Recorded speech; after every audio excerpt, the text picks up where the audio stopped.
So since we are going online, I will be using the microphone, and I will say officially once again a very warm welcome to Vidzeme Planning Region, and also to the city of Cēsis, to all our friends and colleagues and collaboration partners from the BSSSC network. It is indeed a great pleasure to have you here in Cēsis and Vidzeme after 5 years.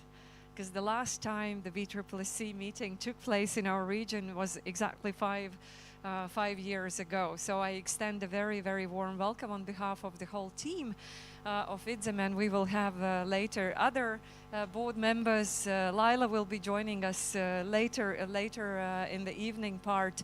But yes, I think you've come in the most beautiful time of the year, where you still see things blossoming and you can experience lots of nature. And that was by intention, that you are staying in the middle of the forest, so that most of you come from cities. So you can really enjoy the moment of being in the nature, listen to the bird songs, and maybe at night see the starry night, which is something that we lack nowadays in cities. And this is something that we boast of also in Vidzeme Planning Region, because we are the region which is very rich in nature, and also our economic activities and business activities are very much nature related. So, but regarding today, as we are online, we are not going into long introductory speeches. We are having a quite intense program for the coming 3 hours. And we will be starting with a session called Stepping into the Local Scene, because being here and not knowing really where you are, I think that would be a mistake. So I am very happy that today we have a presence of the mayor of Cēsis, and a very dear colleague of mine, Mr. Jānis Rozenbergs, who will be giving an introduction to Cēsis Municipality, what we live with, what we breathe, what we eat, what we what we drink, as we tend to say. And we have another presentation, which is coming from the Cultural Pearl. As we know, we have a joint activity also in the BSSSC network that we are nominating the Cultural Pearls. And one of the first pearls comes also from Latvia, and that's the town of Rujan, and we will have the presentation from them as well. And afterwards, we will continue with the discussion, where I do hope for your active engagement and sharing of experience, and the discussion is going to be about the culture of democracy. And we know that democracy, it's not just a political system, but it is much more. It is something that the way we collaborate, the way we share values, the way we engage with each other. And as we know nowadays, the democracy is facing huge challenges. Coming from both populistic leaders as well as populistic and authoritarian and even dictatorial regimes. And this is something where the importance of local communities really comes into action, even though we think globally, we act very much locally. And that's something that we will be discussing this afternoon on what we as regions, as local community, as local municipalities shall do to strengthen the local democracy, and as well as to engage people in developing their places and strengthening the sense of belonging to their places. But now I will give the microphone to Jānis, and Jānis, thanks very much for being with us this afternoon, and the next 15 minutes are yours. Hello everybody. It's a big honor to be here, and It's a big pleasure that you are here, and you will stay here 2 days and work very hard, and you will have some good conclusions for politicians how to live and work in the future. But my duty today is to tell you a little bit about Cēsis municipality and the region, and what challenges we are facing and what solutions we are making. So the slogan for our municipality is a great place for living, or I would say sometimes a great place for life. And of course, municipalities are competing for investors, for inhabitants, for attention, for projects, and some municipalities has more focused on production to support businesses, and we have several arguments and several let's say resources that we would like to strengthen this strategy and to offer the great place for people to stay and to live here and to work also. And the COVID-19 for regions and for us was some good opportunity to take people out from Riga, because in pandemic time the real property market was hot here. Every rural house was bought out, and people renovated them, and still they are working and living there because of hybrid working style. They 2 days go to Riga or to Cēsis, and the rest of time they are living, let's say, at the coast of lake, and having a beautiful landscape, and living in the countryside. So this is a new, let's say, label of our tourism sector, Cēsis Attract. Yeah, I don't know what does it mean, this slide for me, but we will. So small video. I will tell afterwards.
This video was done for the competition, European Capital of Culture 2027.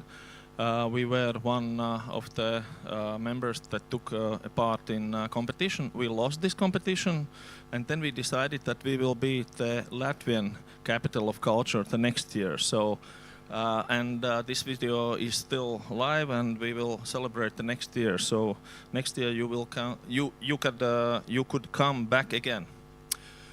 Cēsis is old city, third oldest city in Latvia, and we are known for our creativity, culture, and history. We have plenty of local and state cultural monuments, and from one side this is a big value, from other side this is a big responsibility. And the old castle, which is one of the most famous monuments also in nowadays, this castle was for many times, for many years, the center of Livonia order. So it was the center of economic and also political power of our region. Very interesting fact is that we have two cities Hanseatic cities, and we suppose that we are the only municipality in Europe with 2 Hanseatic cities. One of them is the smallest one, Straube, and on that picture this is Cēsis city, and both of them are representing Hanseatic League. Yeah, we have the biggest brewery in Baltic states, also the oldest brewery in Baltic states, owned by Finnish company, Olvi Group, one of the biggest employer here in our region, in Cēsis, and the biggest taxpayer in the region. So, therefore, it doesn't mean that we drink a lot beer, but anyway, sometimes we do that. And you must know that the Latvian flag is coming from Cēsis. This is one of the oldest flags in the world, and we are proud of that, and we have a special exposition in our museum to keep those traditions. So, in 2021, whole Latvia survived a big reform of municipalities. Before reform, there were 119 municipalities, now 43 municipalities. And also in our case, we joined together 7 municipalities. So it does mean that we establish completely new municipality, completely new local legislation, budgeting, structures, institutions, and so on and so on. And initially I thought that we will do that in 2 years, but we are still working on that, and I think that the next political term they will be also working on this reform. And I think that the one thing is to make the institutions and budget and local legislations, but one more thing is emotionally broke down the barriers of the former municipalities, and sometimes we still face the situation that we have discussions with local inhabitants, and that in the former municipality it was so and so, and then we try to say that the former time we can't get back, so we must look forward. Some figures that the previous Cēsis municipality was the city and small rural parish, and so we change, yeah, very big. The first is the size of territory. Second part is how many real properties owned by municipality, and this portfolio is quite big, and there is land and forests and apartments and buildings and housings, and then we must develop a strategy how to maintain that and how to manage that. Roads, yeah, every inhabitant thinks that the road is going along his property is the most important road, and it must clean the first one and it must repair the first one, but those kilometers are many, so we must somehow decide which roads are the most important. Education facilities, 40 schools and kindergartens, cultural houses, museums, libraries, and we are very rich of manors and castles. Those castles and manors are owned by municipality. Almost in every rural parish there is a castle or manor, and very often this is, let's say, the local value and the local svētā lieta.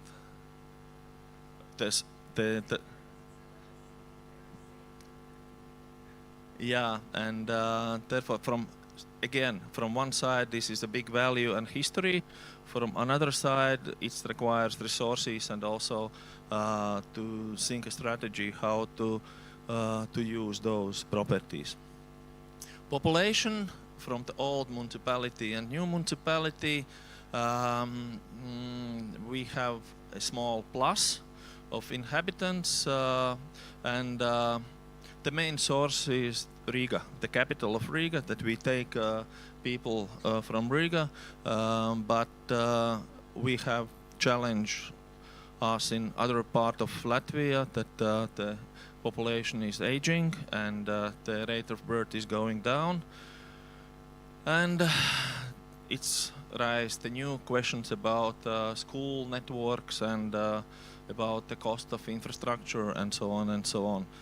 But so far we have positive mechanical migration. Employees, yeah, this is big. We are a big organization.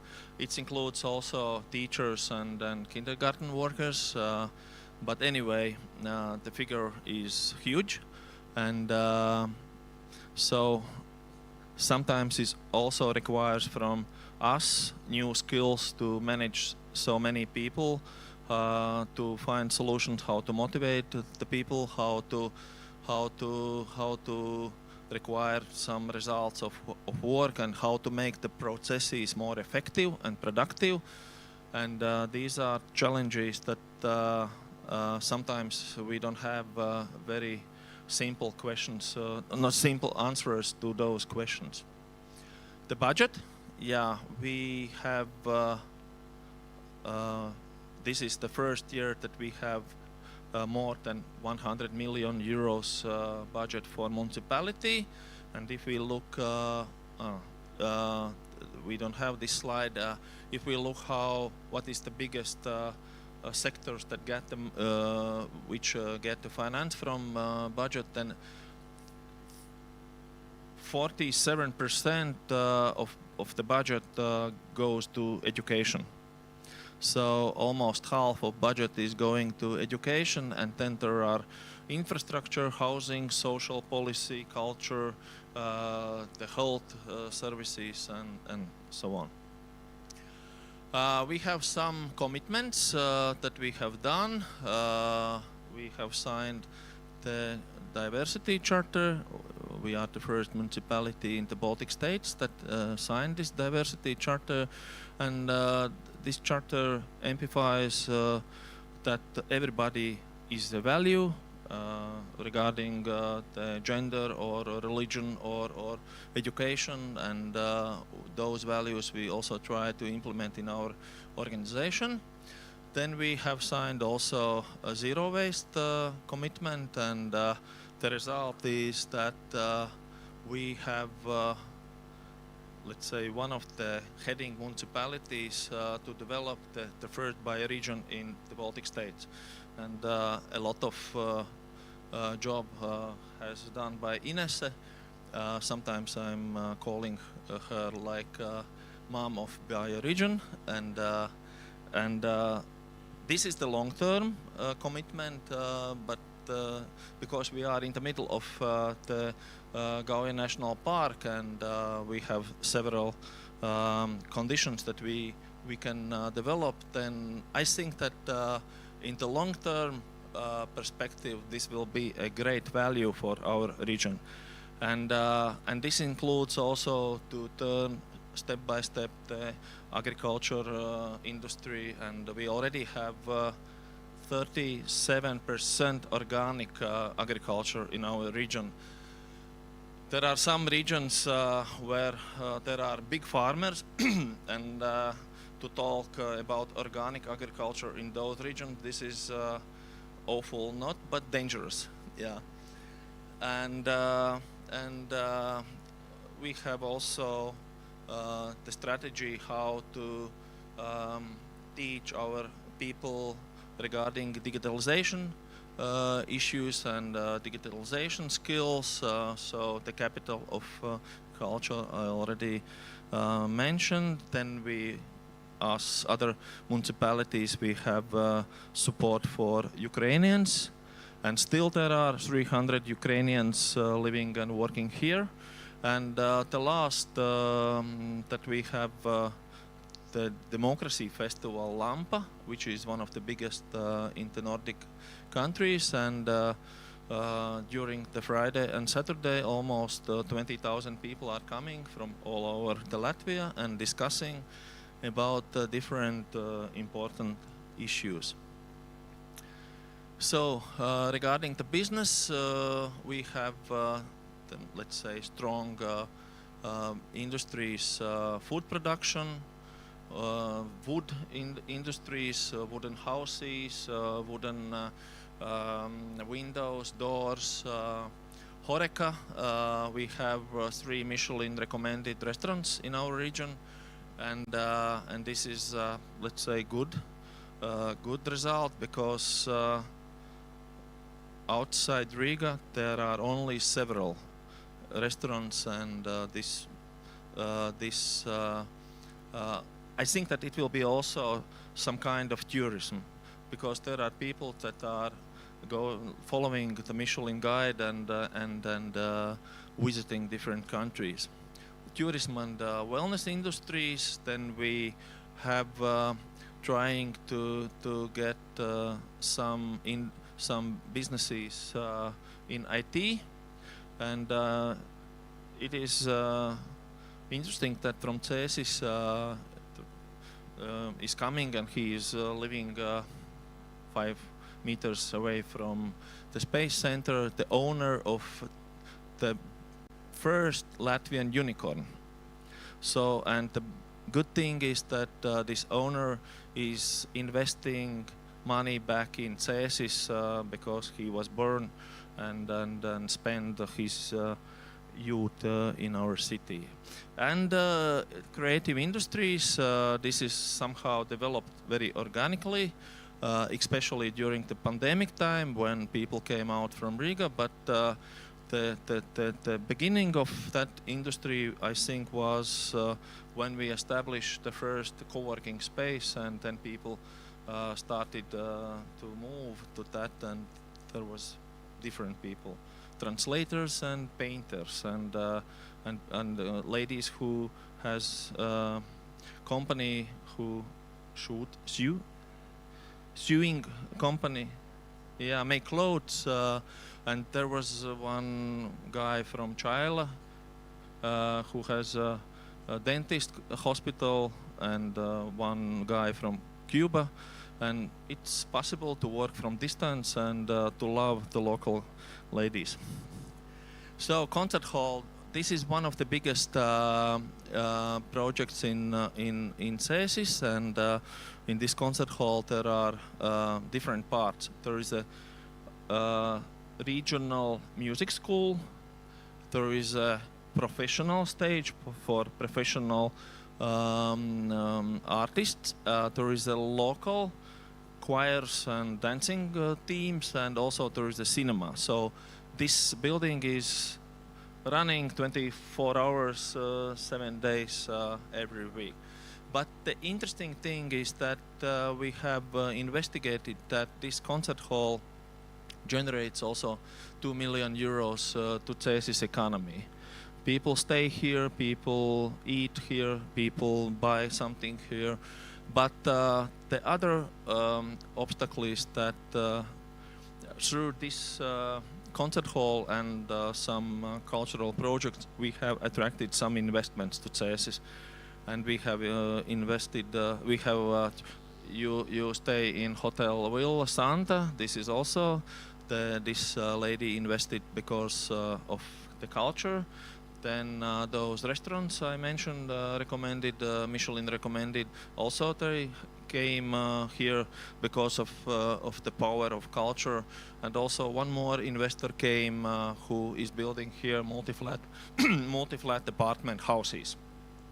So we see that culture, sometimes in discussions, culture is defined as the sector which takes resources from your budget, but we also see that culture could be also, let's say, resource through what you can attract investment.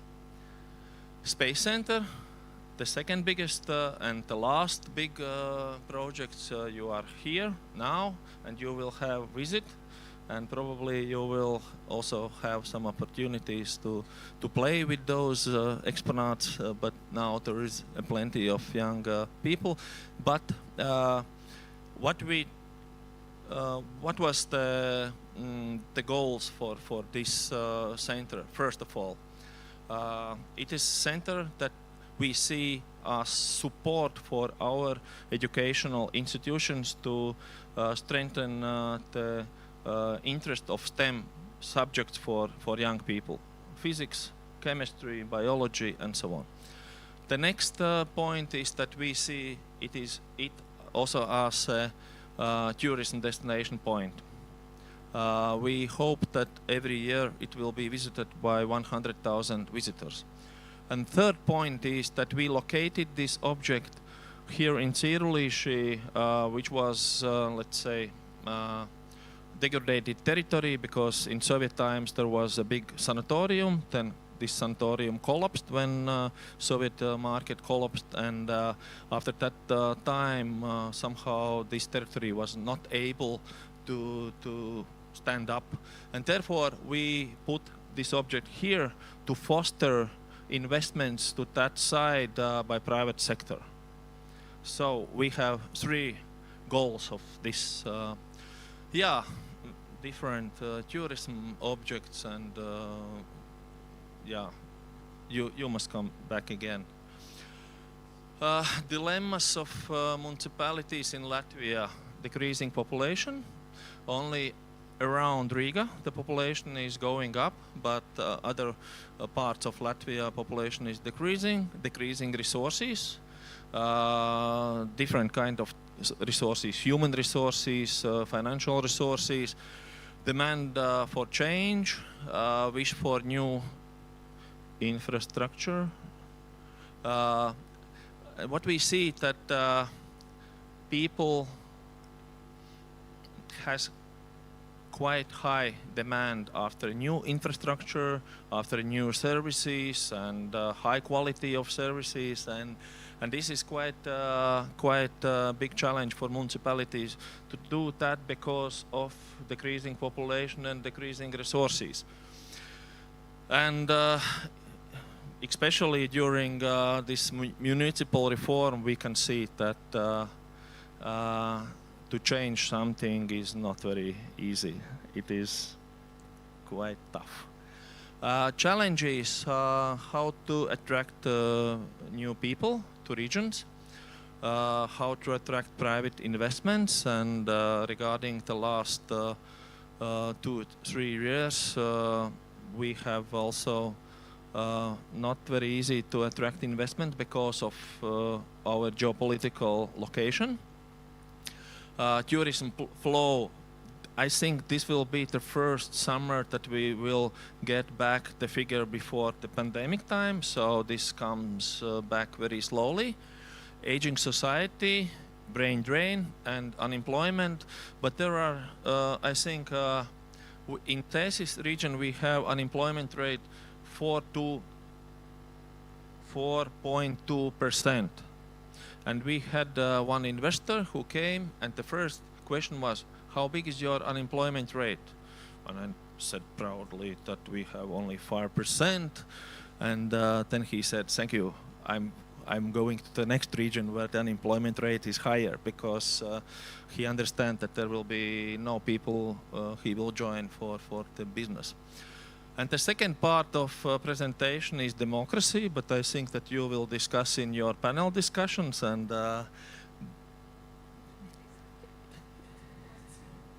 but Inese done this presentation, therefore she is guilty that the first part was so.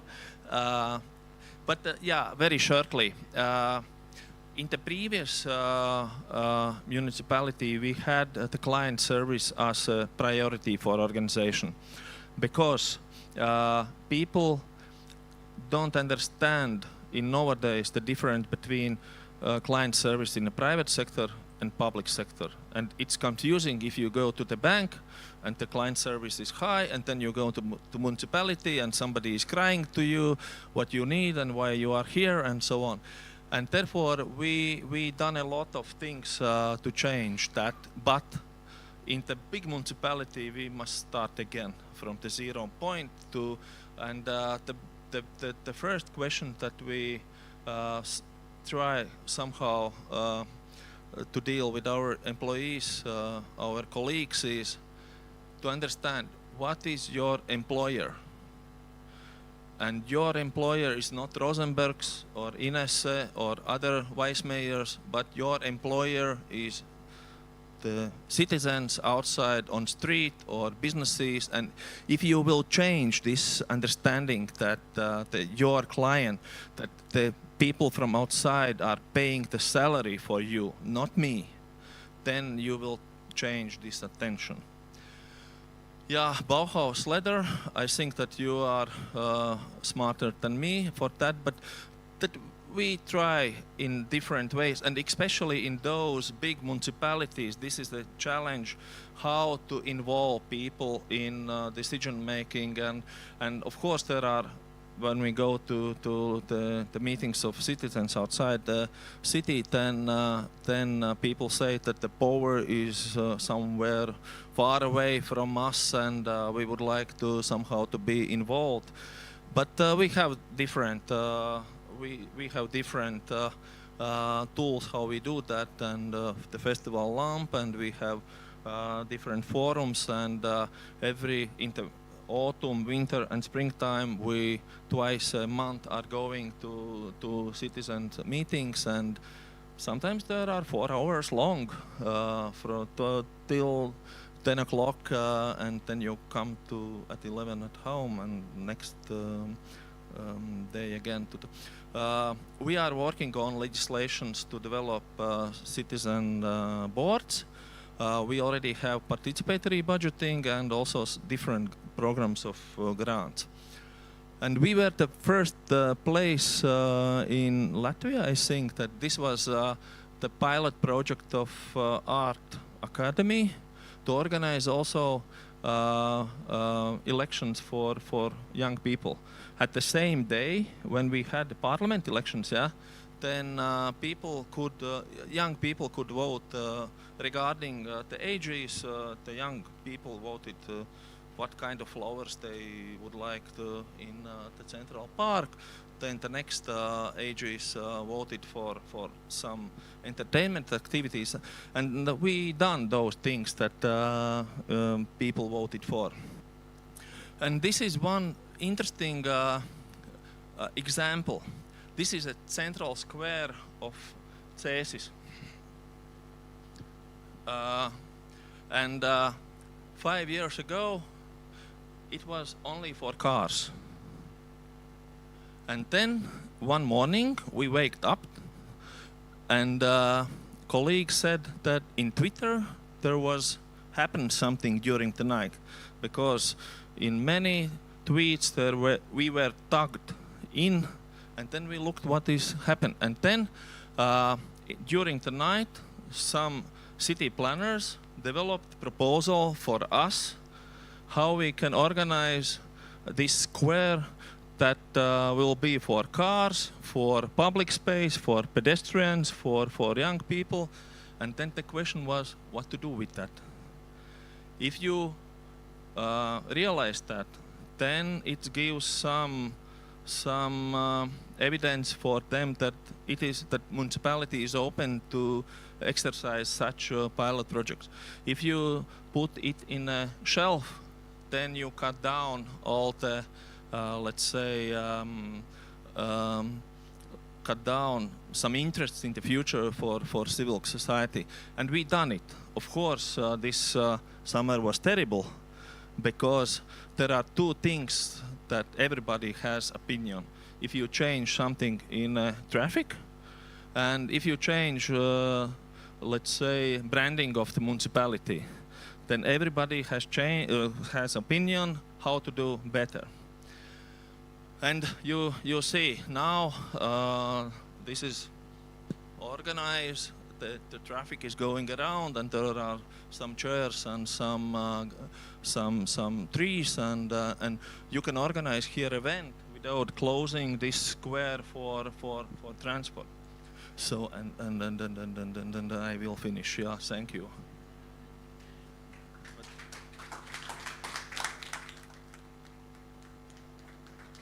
Thank you so much. I think as host, So we could afford of stealing a bit more time for. But I would like to welcome partners from Brandenburg. Yes, very nice to have you here in Cēsis. That finally you have reached the final destination. Yes, I guess so. And but we will continue with another presentation that will. And thank you, Janis, once again. I don't know how long you are staying with us for some time.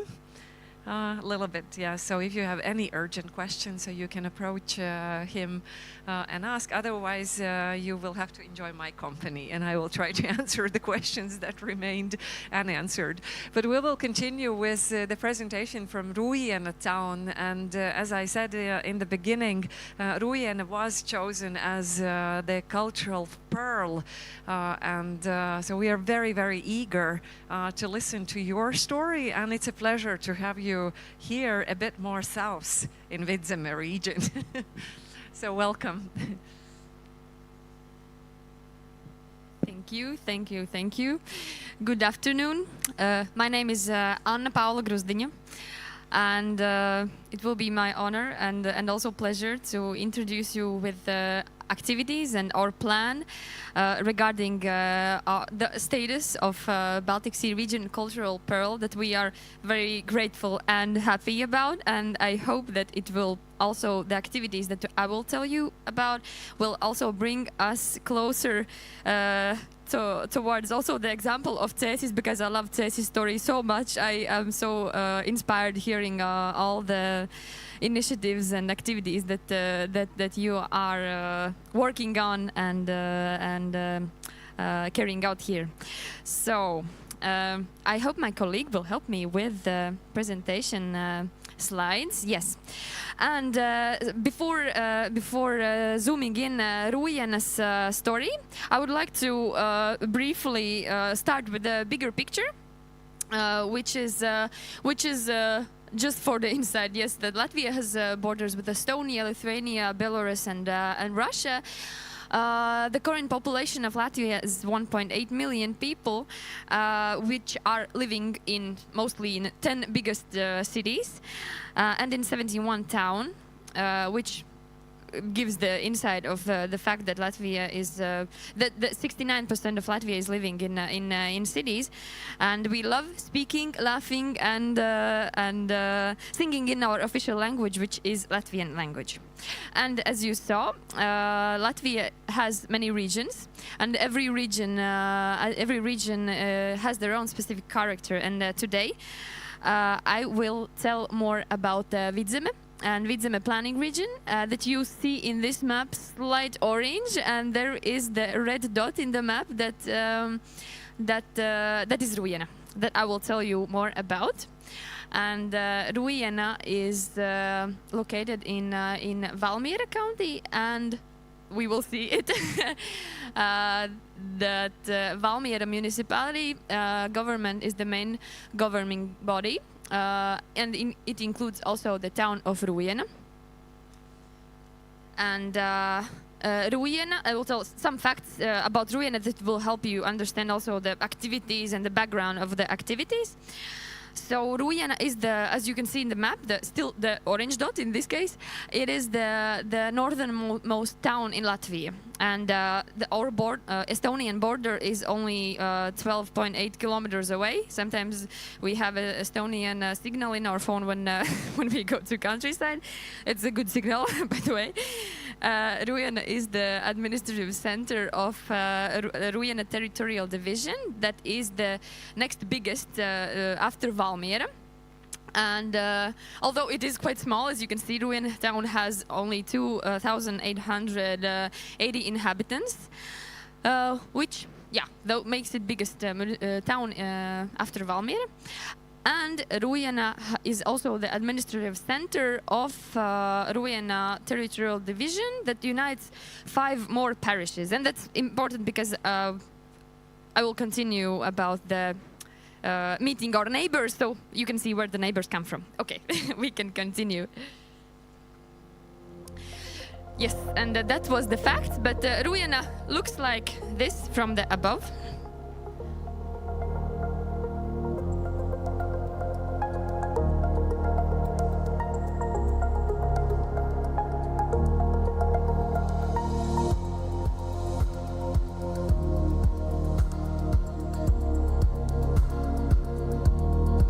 also have some monuments.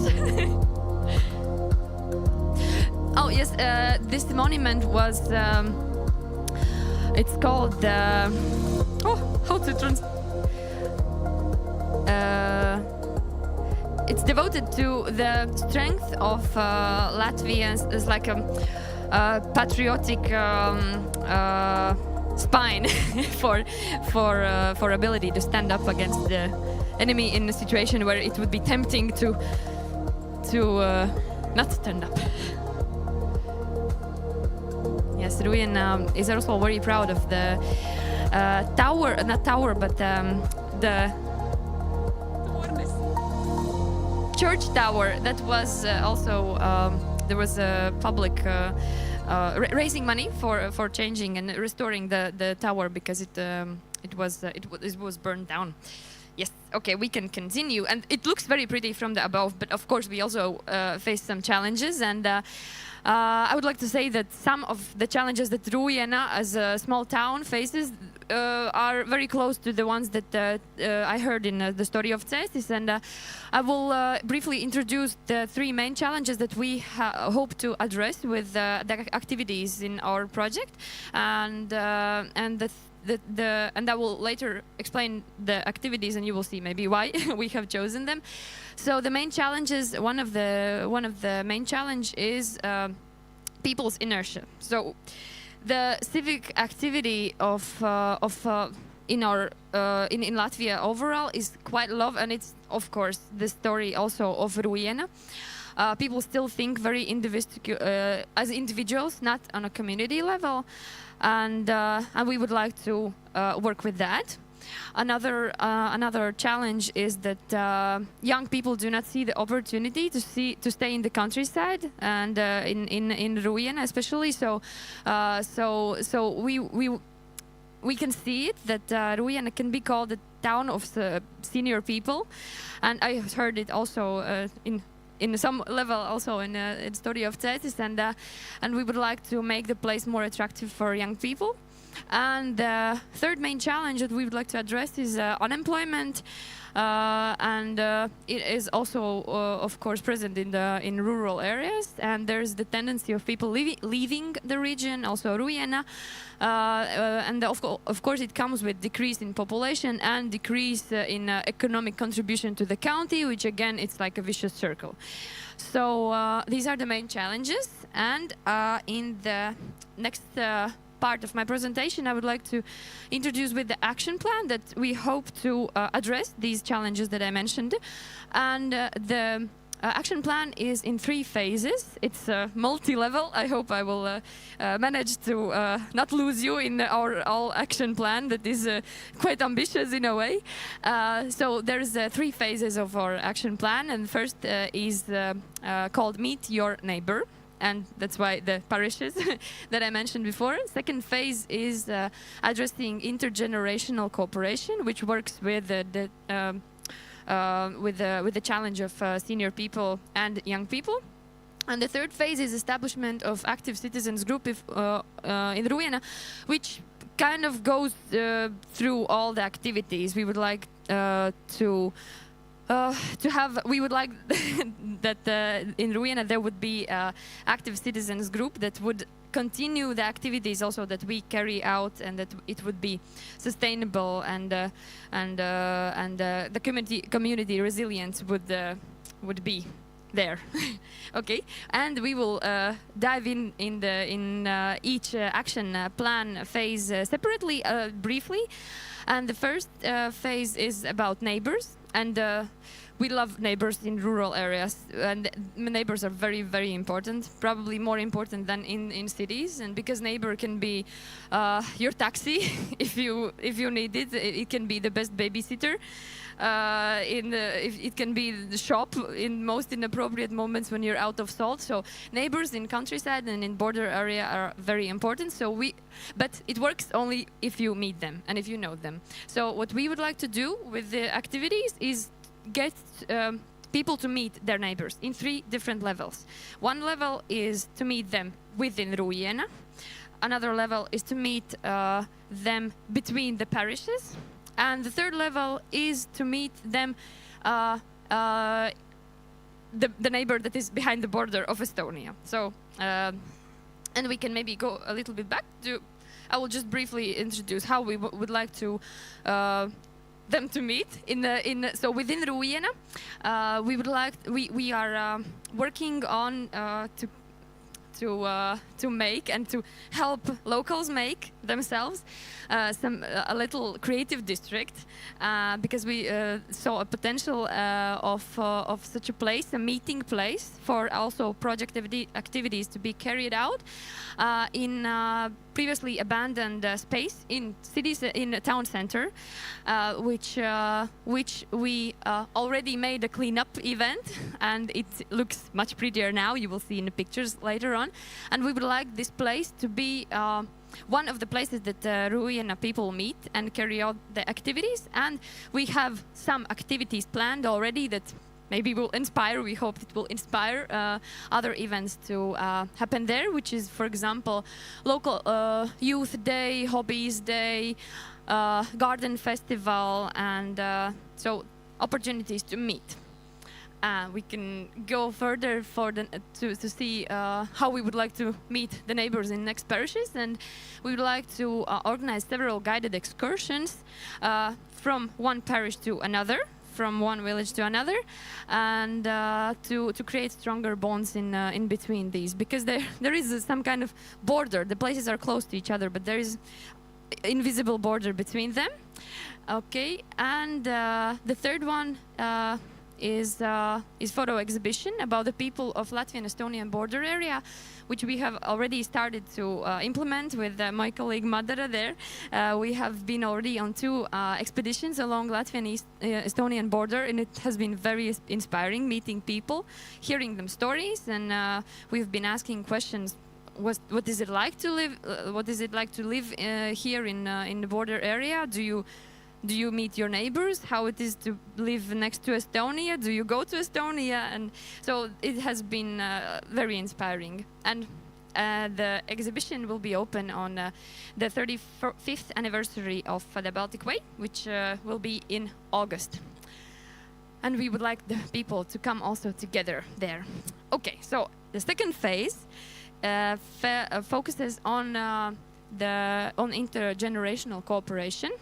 And we plan to work here together with a CCI partner organization, and we would like to get to know, to get senior people meet youngsters, and in non-formal workshops, in togetherness festival activities, concerts, excursions. We even also think about podcast with seniors. So we would like to meet, and here we will work with our partner very closely. And the third phase is focusing on establishing of active citizens group in Ruijena, and we would like to develop a short-term action plan of year 2024 with the help of experts and also CCI partners, and we would like to organize open door day at folk school, because there is already there are many little community bubbles in Ruijena that work very well on the things they do. For example, there is the Ruijena Folk School that does amazing job on keeping the tradition of arts and crafts, very high level, high quality, and very strong community. But they don't meet other people and young people so much. So we would like to open their doors a bit for also other groups of people in Ruijena. And of course, we would like the active citizens group in Ruijena to carry out the activities that will happen this year and of course next year, so that there is sustainability. Yes. Okay. And in this part, I would like to introduce what have we done so far, and we have done couple of nice things that have been also very inspiring, and here you can see the cleanup event of Riga Street 8, which is the little district that I introduced before, and it's been very nice. There there was soup together, and it looks much prettier after this cleanup, as you can see.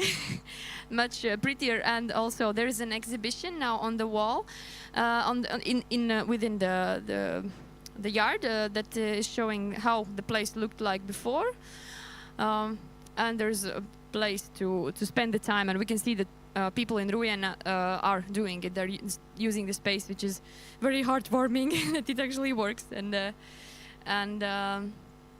next thing that we have done is already the photo expedition and exhibition preparing that I also introduced. You can see one of the photos that might appear in the exhibition. We are meeting people. It's also not very easy. Personally, with Madara, we are on the way, and not always people want to participate, and they sometimes don't know their neighbors, and they don't really. They're not very interested, but sometimes there are, and we find out interesting connections between the people that live in the border side that they were not aware of before, that there's much more in common between them that we as a bridge bring to them, and they're like, oh yeah, and he lives here, oh okay, we should go. So it's very inspiring as well. And the third main thing that we have done is also that we have already, it was last Saturday, there was a local ceremony of the title of Baltic Sea Region Cultural Pearl, the official ceremony that we had in Rujena, together with the ice cream festival that is very loved and typical in Rujena. So we were celebrating the status of Baltic Sea Region Cultural Pearl being given to Rujena. Yes, thank you. And we... Yes, yes. And the last thing is that we are going to have this Saturday. It is Friday, sorry, Youth Day. This was a bit of a challenge because we were trying to get youngsters to participate in the planning of event of Youth Day. It yes, turned out quite challenging because it's the youngster groups are also very bubbled in Rujena, as it turned out, and it's not very easy to get them together. So we will see how it goes. Maybe we will need to change the strategy. We will see it on the way. But as we try to motivate ourselves, it's part of the process. We can see clearly that there apparently, I guess, is a bit of a challenge. So we are facing it, and we will see how it will end and what we need to do further. Yes. And in all the activities, we plan to base them on positive experience. So it will be discussions, gaming, events, as you heard it also, festivals, storytelling, working groups, interviews, mentoring sessions. We will have mentors in certain activities, especially in the community building phase, the third phase of our plan. Expert that will help us to find the right way how to build the community and how to help the community to build itself. And the last part about our team. It's much bigger, of course, than today. We are here with part of our team, Madara, Lelde, and other colleagues from Vidzeme Planning Region and from all the organizations and institutions that we are very grateful for their work and to us to have this status. And thank you, Paldies. See you in Rujena in the activities that we will carry out. Yes, and we'll be very eager and interested to listen the examples and the advices that will be here today regarding community resilience and building communities. Thank you.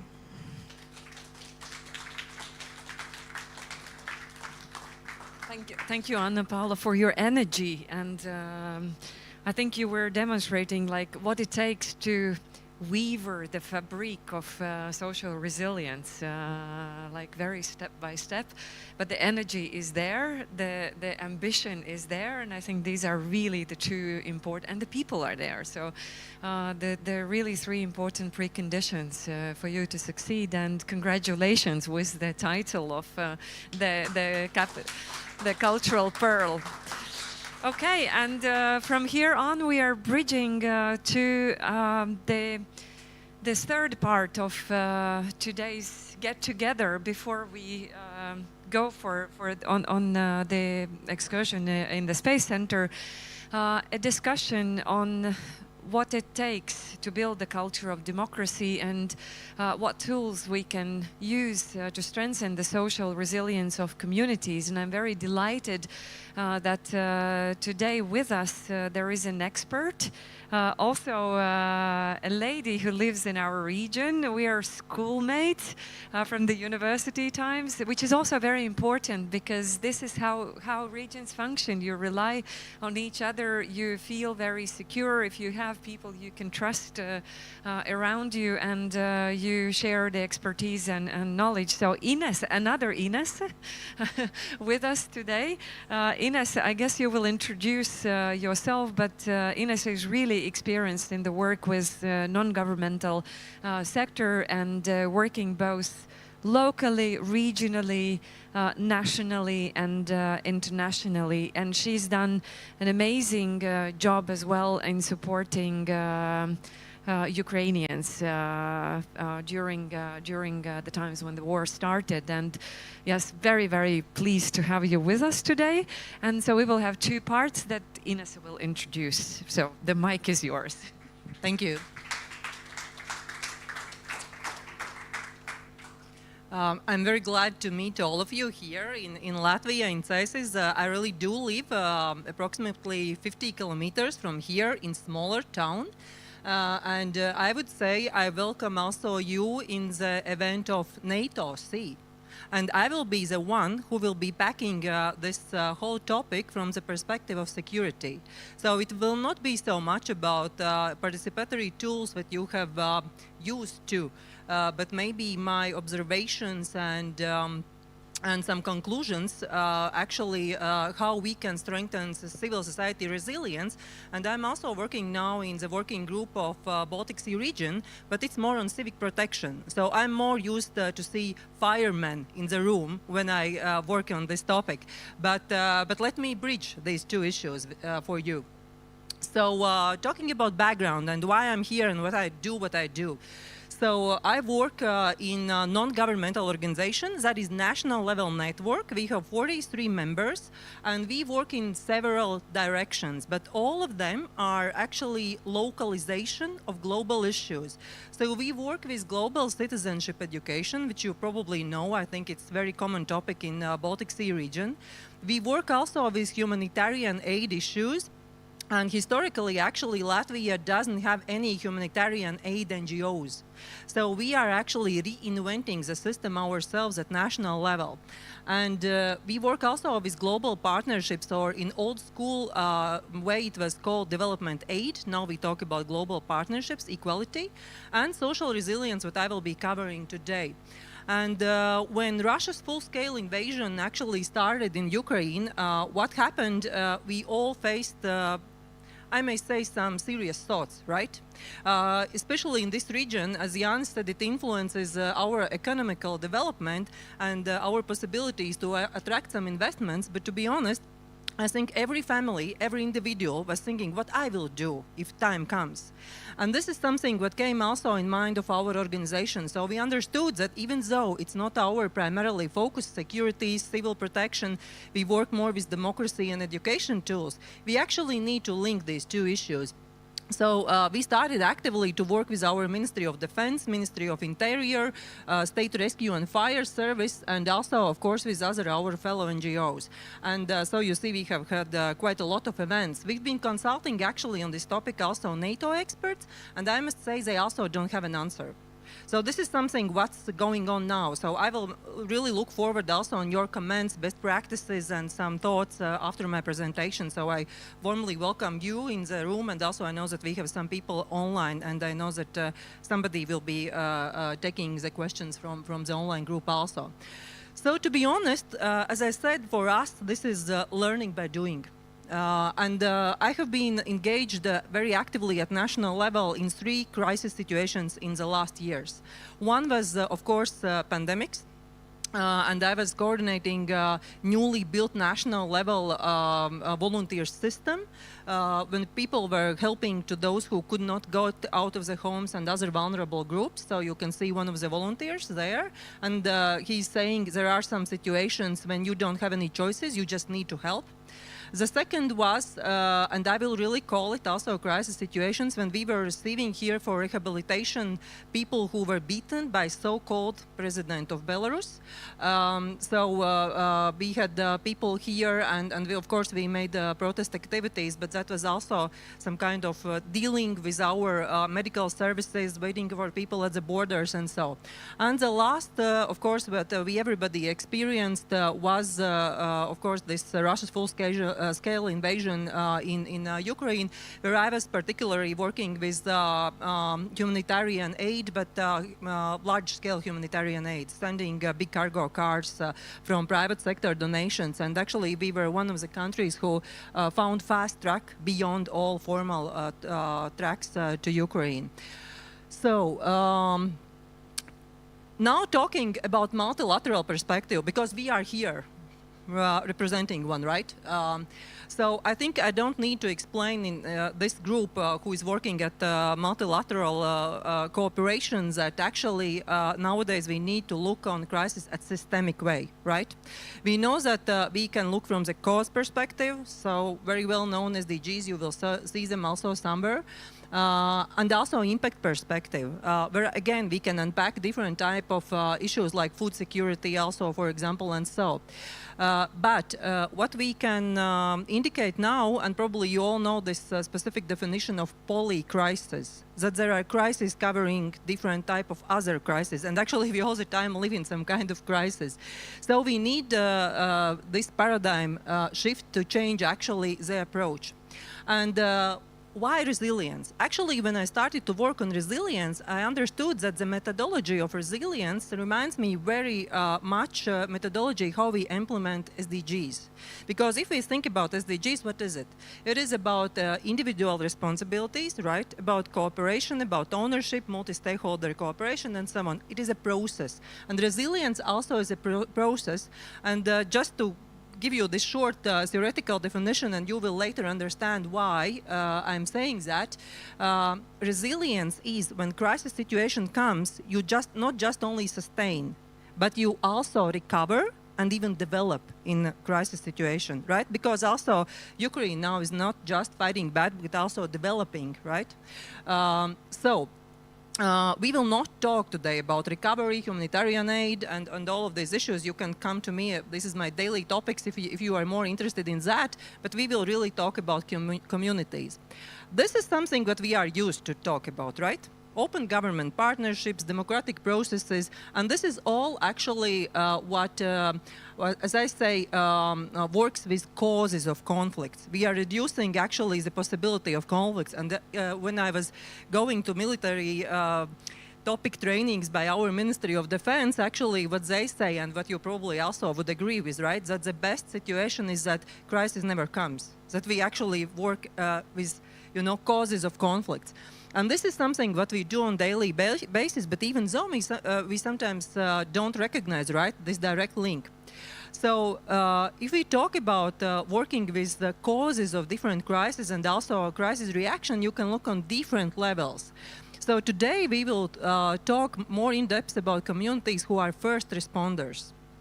Because what we see, and here I start already to build some bridges with the previous presentation of Rui and also what Mayor was saying. If you remember, he said we need people to trust us, right? Trust that they can change something. And this is something when crisis comes at community level, we see how well have we worked before or not so well. And of course, there are some municipal level tools like civil protection committees where we are now fighting to have one coordinator who could work with volunteers, national level, international, organizational level. But as I said, we will dig now in communities. And as I said, bridge also with Ruina. So let me first give you a very realistic view from the community perspective in crisis situation. And this is something what is real eye-opener usually. What we do actually tabletop scenarios. We play with municipalities, citizens, communities, and different institutions like fire brigades, these crisis scenarios. And what is the biggest takeaway always? Oh, we didn't think that it's so different from eyes of others. Because what institutions and municipalities think about crisis situations, they think, oh, we will know how to deal with that. We know, we have some systems in place. Or what they sometimes say, we will wait from some guidelines from national level. But actually, when crisis comes, you need to act immediately. And communities are the ones who are acting immediately and filling in the gaps. As I said, we already have noticed that in 3 crisis situations in last years. And I remember a very nice saying what said our NATO trainer. He said, imagine situation that you are losing 1 fire brigade per day. You can know your national situation. In Latvia, 1 fire brigade per day probably is almost nothing in very few days in the certain region. Even now, we have regions which cannot be covered by fast reactions by fire brigades, and we have voluntary. I know that Finland is very strong with voluntary fire brigades, which has been part of your national resistance also, right, in history. So if we try to understand the real situation, we need to also understand that military will always be a priority because we need to fight back enemy, right? So this means that if we have scarce resources, everything will go to military. And what will happen with people?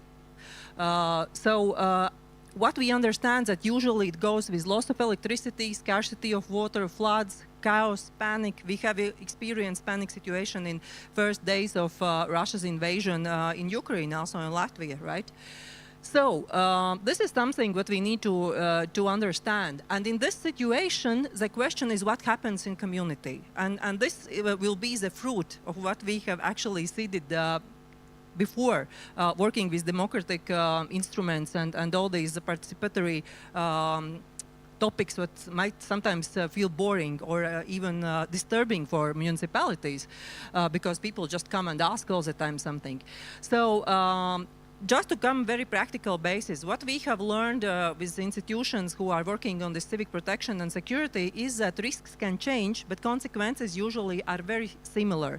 So this means that we can design scenarios how communities can get engaged. And now we are focusing more on evacuation, resource mobilization, information, and of course identification of needs and support, because what we faced also in pandemics was that there are quite big gaps in municipality reaction because sometimes new vulnerable groups come in spotlight and actually we don't have resources to react. Communities have a lot of resources. I think Rujena's presentation showed it a lot and very well. Human, information, material, financial. Here I have translated that more in crisis reaction, but of course I will not go in detail. But just to show you visually that actually the same skill sets we can use in crisis situations. But what is something very important, that in we are thinking about invaded regions also in Ukraine, and not just preparedness for crisis, but also fighting back in occupied areas. This always be the question of values. And I know that this all sound quite far away, but for us, it's not far away. It's our neighbor. It's to our neighbors, right? And who can actually create this situation, and I think we need to be very realistic. And therefore, actually, these value-oriented activities are very important also now to strengthen democracy and now bridging back to this democratic situation. Vulnerable groups, and what was interesting from Ukraine, because of course we work a lot with our colleagues in Ukraine, what they said that discrimination happens also in crisis situations. That actually, even in crisis situations, if you are not used to give full services to every citizen, there might happen the situation that some cannot access. And also in Ukraine, they had a case. And here I again come back to the presentation of Mayor, where he said that actually municipalities need to train their good services, right? And this is actually again the answer. Specifically, I would like to point out NGOs, and I know that in Baltic Sea region it is an issue. Why? Because in 2018, when we had the presidency of the Council, we were organizing Baltic Sea region NGO forum, very big forum where we had NGOs from all your countries. And what we noticed that actually we have quite an issue with NGOs in our region. We might tick the box and say, yes, we have them, but do we have generational change? To be honest, almost everyone there was middle-aged or older people. So why I'm saying that? Because if we think about participatory issues and values, we need to understand that we cannot build just on people like us and others, but we need to have new generations and younger generations. So I was very happy about presentation of Ruijena when we had other generation representing actually the civic activism. But NGOs play, of course, specific role, and they are institutionalized mechanisms. But I would say that we shouldn't forget when we talk about communities, also about NGOs, strengthening the role of NGOs. I hope I'm provoking already, yeah? And you have some comments. Good. And the last point, individual resilience. Whenever you have some training on this issue, and whenever we have organized also for NGOs together with National Armed Forces and so, everything starts with your personal resilience. You cannot help others if you are not resilient yourselves. You cannot help others if you don't know what will happen with your family, right? So therefore, this is very important perspective. And even though we could look on individualization as quite challenging concept for democracy, at the same time, actually individual preparedness also is very, very important. And also we need to reinvent voluntary work. And here I hope I will provoke you again, because what I have noticed in my work in civil society sector and also before, because I've been working with civil society issues for 25 years already, is that we are looking on voluntary work as employment.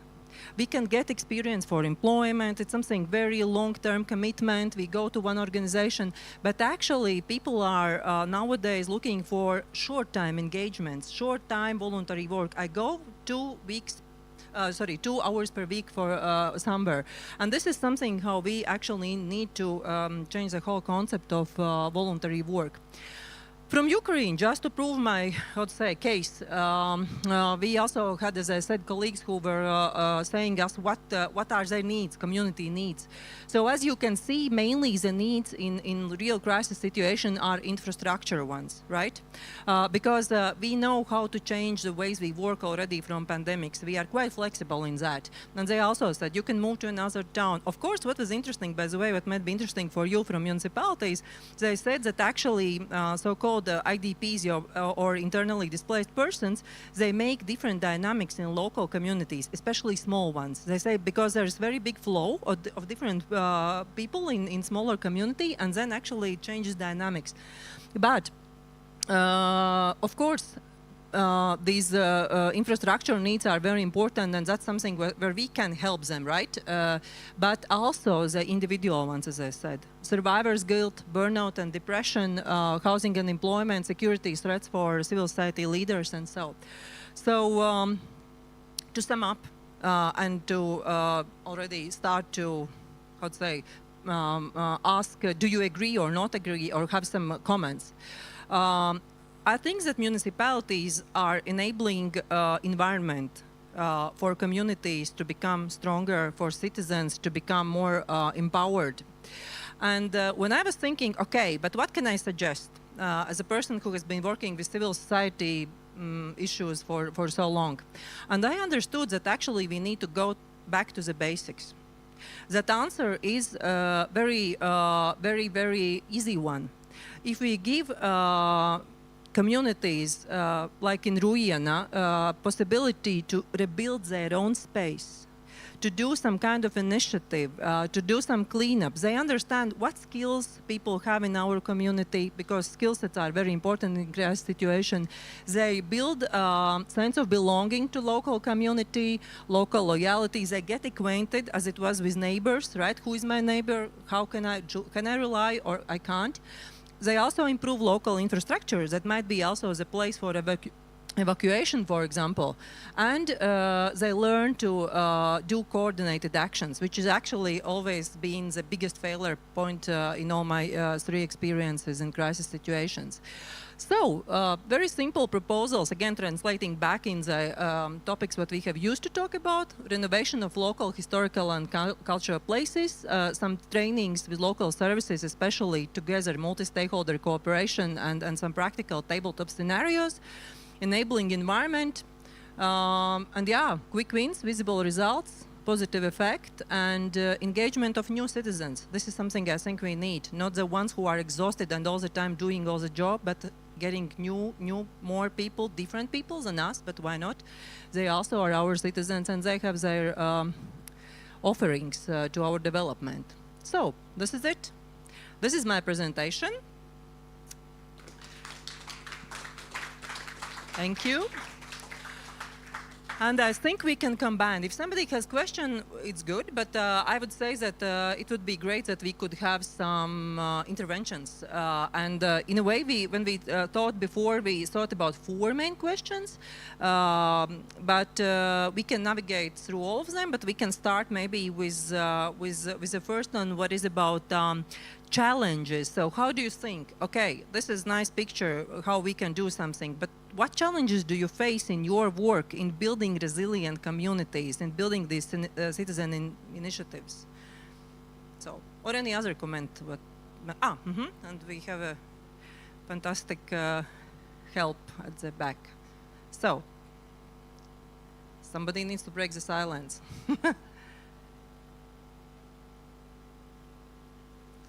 So any challenges, maybe strategies, maybe good practices, maybe you do work with social resilience specifically and have thought about that. I know that in Finland, as I said, you have these voluntary fire brigades, right, who actually are a very important force for also local development and local reaction. What about other countries? No, I can't believe that you have no good initiatives.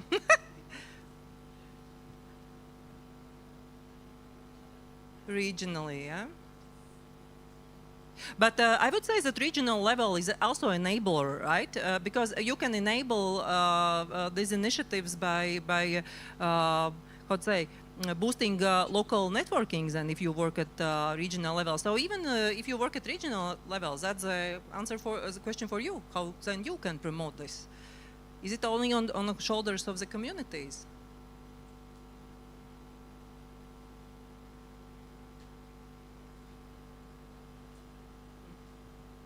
Maybe I don't have any comments regarding the challenge, but I just made the reflection what you are mentioning is regarding this how to say that everything starts from us, and I think it's the main point that how we can look on this, because everything starts when we are started, some are follow, and maybe these volunteering activities, if are not like those who are do, then maybe our children are not follow us. I think it's the key point what you mentioned, and yes, that's maybe in shortly that I really catch this point, and I think we can start with that. Mm-hmm. And this is very good point, because even though we are civil servants or whatever we are in our life, politicians, we are also humans and citizens, and we have families, and we can be the ones who show example, right? Exactly, especially in the culture, in the countries and culture where our experience with Soviet Union time, and we don't have experience with this volunteering activities. I think that's why it's more important that we are starting in our families and showing our children, and then they can follow us. Oh yes, they do follow. Yes. I know from mine. So, sir, you had also a comment. Yes, thank you very much. It was inspiring, provoking, and I think there are links between the different presentations we got. Because your aim is to be attractive for the people, to have younger talents working here and to have a good business.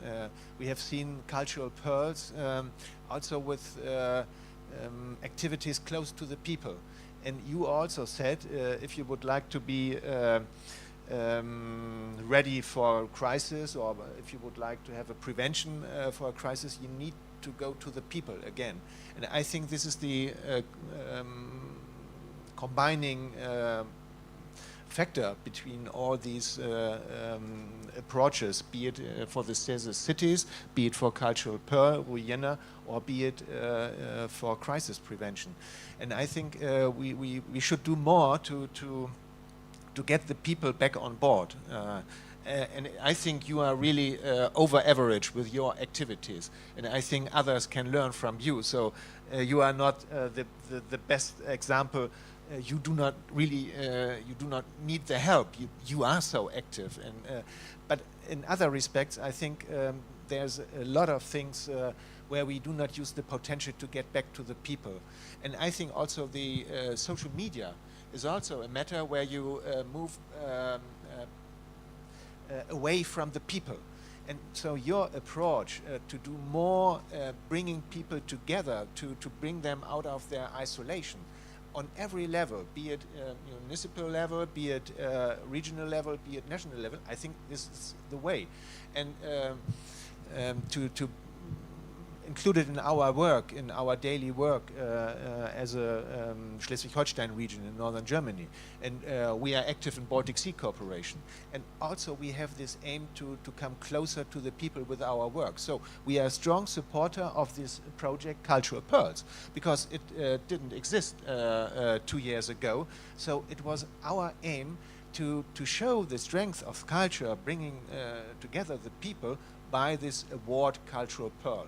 So one attempt. And another attempt is we are always organizing big conferences. And Schleswig-Holstein is also in another network engaged. This is the network between cities and regions between Hamburg and Oslo, so in the western part of the Baltic Sea region. And there, every 2 years, we have a big Fehmarn Belt Days event. And in former times, it was only a conference. And the usual suspect is coming, gray hair, people from business, administration, science maybe, but the usual suspect, if I may say so. And now we have the attempt, when we will have the Fehmarn Belt Days in 2025, to get the people on board. And so for the very first time in Schleswig-Holstein, it will take place in Lübeck. You are heartily invited to join. There will be a weekend democracy festival also in Schleswig-Holstein. So you have your Lampa festival. We would have liked to combine our B2+C meeting with your Lampa festival. Okay, this was not possible. But I think this is the way to come closer to the people on every level and to think, what could we do more? And so this is our attempt, Cultural Pearls, and also not only conferences, but include the people. Amazing example. Maybe any other good examples about coming closer to people from other countries or regions? Please. One good example is like participatory budgeting in the municipalities. Like we have several municipalities who started this initiative, and it works very well because people are included in the projects that are going on in the cities, and we can do changes in the cities, and we see that politicians are taking care of the projects, and also I just want to add up about volunteering and the NGO sectors. So I also strongly agree that our NGOs is like weak, and we need to strengthen it. And also about the volunteering, it's also think about the youth's mental health, because we spend too much time on the internet and the social media. So being together is a very good opportunity to strengthen our youth and youth engagement, and also from them being together, less mental health issues would rise. And I also talked about that issue and about NGOs and volunteering with Serbian organizations, because we do have very strong NGO sector, and I asked why. Why is this sector so strong in Serbia? And we said because of the bombings in 1999, because we have to overcome the challenges and work together. So they are having very strong organizations and working very, very strong. Thank you. And actually, it is some big challenge to change project thinking, competition thinking, culture. Because now we have built so far culture where communities are competing with each other all the time, not cooperating, right? So this is something which actually plays against this concept of resilience and cooperation. And financial sustainability and literacy is very important, sure. Yeah, Jānis?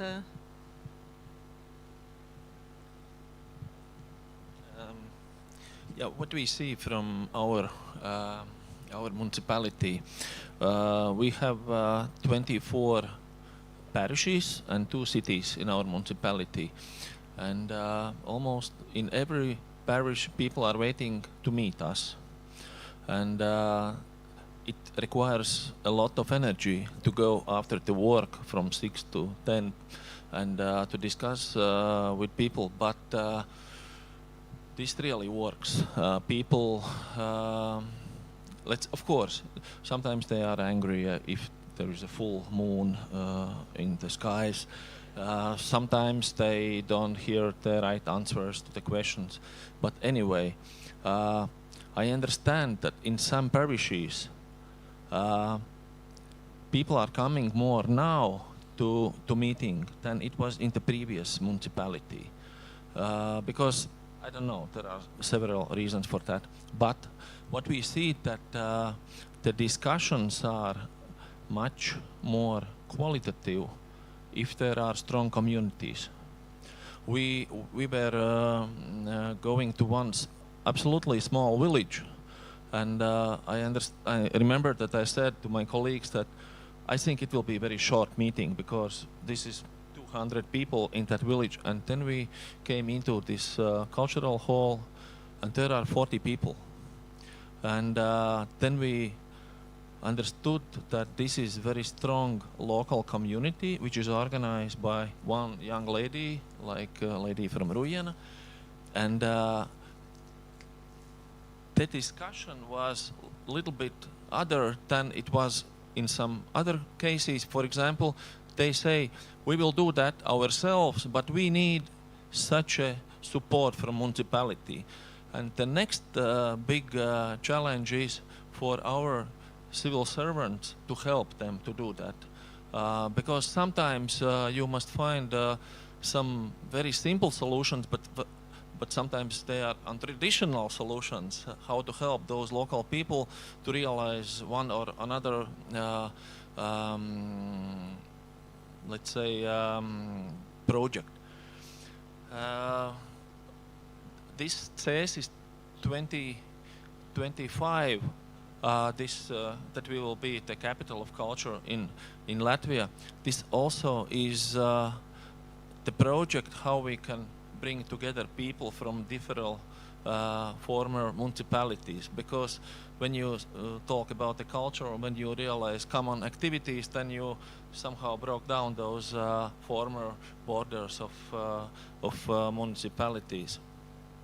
And of course, the biggest thing is the local communities will follow the municipality and vice versa if there will be a trust between local people.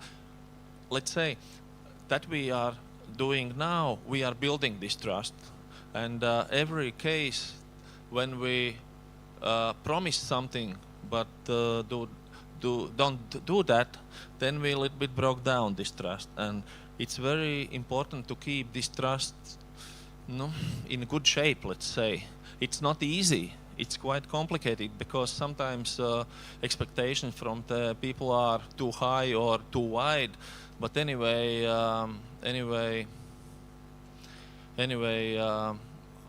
this is the way we must go. Yeah. Story of trust. Maybe somebody else has story of trust where you have rebuilt trust or built trust or lost trust. bad stories are also are sometimes good example. How we can build trust. One more interesting thing that we done, we when we had those meetings with people, they usually said, we don't know where we must call to solve one or another problem. And then we published all contacts of municipality, including my, Inese, and it was amazing because people were not ready that they can call to the mayor or vice mayor, but those negotiations are sometimes very interesting. You take a call, and then sometimes there is no word, no name, no surname, from which side they are coming. Then yeah, my road is not cleaned, and then I said, stop. From which parish you are calling, about which road is you speaking, and then you step by step. But this is very interesting, yeah. And then if you do those things that people are calling and asking, this is going from mouth to mouth. Let's say that this channel is working, and you can call there, and you will find solutions. Sometimes, of course, there are different questions, and especially in those nights and days when the moon is full. But we all are different, right? Yeah. So trust means vulnerability, right? And open government is not just publishing your legal acts that you have adopted, but also being open to citizens. And this is something that actually my friends who are also active in their communities, even though they work at high-level private sector in their daily time, they say sometimes you feel as a burden for municipality, right? You go and you see that, okay, now we need to do something for these citizens. Again, they are coming with their asks, right? So this culture should be changed, right? Probably. Okay, any other examples or stories of trust or change from your personal experience also? Because as I said, we all are also humans, not just civil servants, right? Maybe you have changed in your community something, no? Please, yeah, lady. So I come from Norway, which is, I would say, at least the experience that we had, for example, through the pandemic, was that there is a very high level of trust, so to the government at least. So I don't think that was the big, that was what we managed everything because everyone did what they were told because they trusted quite highly. But what I wanted to say is this skills for change or whatever. How you are able, of course you invite citizens to come with their comments. There will be, even if you want to make societies and services better, and you have to adapt to the, let's say, situation of fewer young people, more elderly people, and it's this difficult situation. You involve everyone, and everyone is fighting for their part of and to keep it as it is, and this difficulty of then doing this prioritization that you need to do in the societies to adapt to the situation, and how this then again to keep the trust, because people do not always have all the knowledge about the budget and how everything is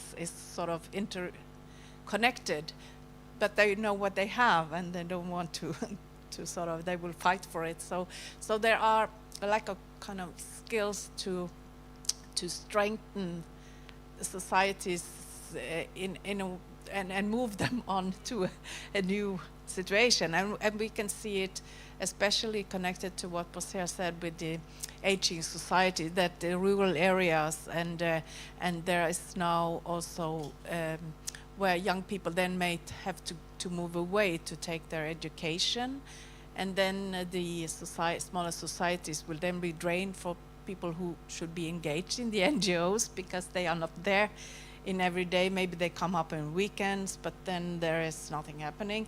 So they get into a bad circle, and how to make this skills for change and exchange between small and bigger societies, how we can manage to do this, and how the politicians can be able to really make these changes needed without pushing the people away in a way. I see a lot of these sort of challenges, a lot of these difficulties that it seems very hard to overcome in this case. So yeah. I think there are many questions, right, in your one question about these changes, because we see polarized societies. We even start to question democracy, right? We even don't know, we would say, let's bring back people to democracy, but no, actually democracy is challenged now. So what are these skills actually, what we need? Should we bring people back or forward? And any ideas about skill sets? Maybe I have just intervention and comment and reflection on what Inese said about that actually is like very open democratic process, and engagement with community can be disturbing for municipalities, because of course I mean we are very diverse in different ways. And I think for me as a politician, it takes courage to go out to people, not to be afraid, and actually at the same time to remain like vulnerable and admit that, I mean, I'm not perfect and I don't know like everything, and I do not have the right answer. And I think this ability to remain vulnerable, it takes actually a lot of courage. So it's like, and this is I think what we need for politicians and also for the society to admit that politicians are humans in the first hand. But I think what we can do and what helps to strengthen resilience, both at individual levels as well as at communities, is the culture of experimentation, and something that we have to allow the failures. Of course, we have to analyze risks, but at the same time, we have to have certain acceptance to certain level of failure.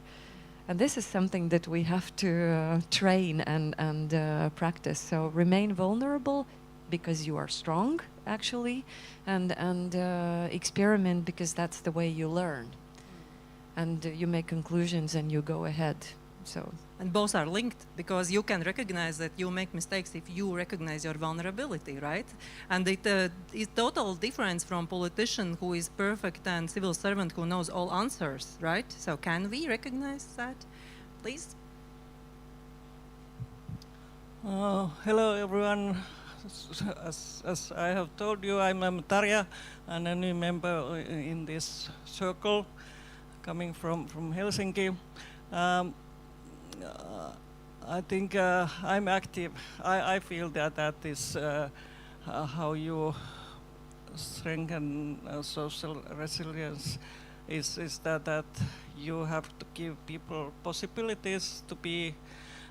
I feel that being active in where you live, also in broader scales and also internationally, it gives a lot to everyone. But then coming and not staying all the time at home. As I told someone during the lunch that we spent quite much time in Estonia, in Pärnu, and we are very active and our friends there are active. There is a special society, this Finnish in Pärnu, and but sometimes it's we have good relations there, and like mayors and authorities know that there are sometimes demands. We want something from city, but the feeling that when you are foreigner somewhere, it's and another political spectre in Pärnu is a little bit odd, if I say, so you start to think that are you welcomed all the time, that I was listening to this young lady from this that when she told that how important is this cooperation with, on the border side with Estonians, so that if we could see that it's not competition, it's better to be together and see if we can benefit from that we cooperate together. So that's the feeling. But I think I couldn't learn so much this thinking without being and living partly in Estonia. So that looking how that earlier we were ashamed of drunken Finns. Nowadays it's not so normal, but I'm all the time looking that is it okay that we come there and buy houses and so that but I think it's if you are active also in that society, so it's really important. This is very amazing example how actually different experience can open your eyes, right, to the real situation and even make you ask, do people want change? Because sometimes we go with slogans, we want local development, we want new people to come in, right? But do we want that? I also have my story about that.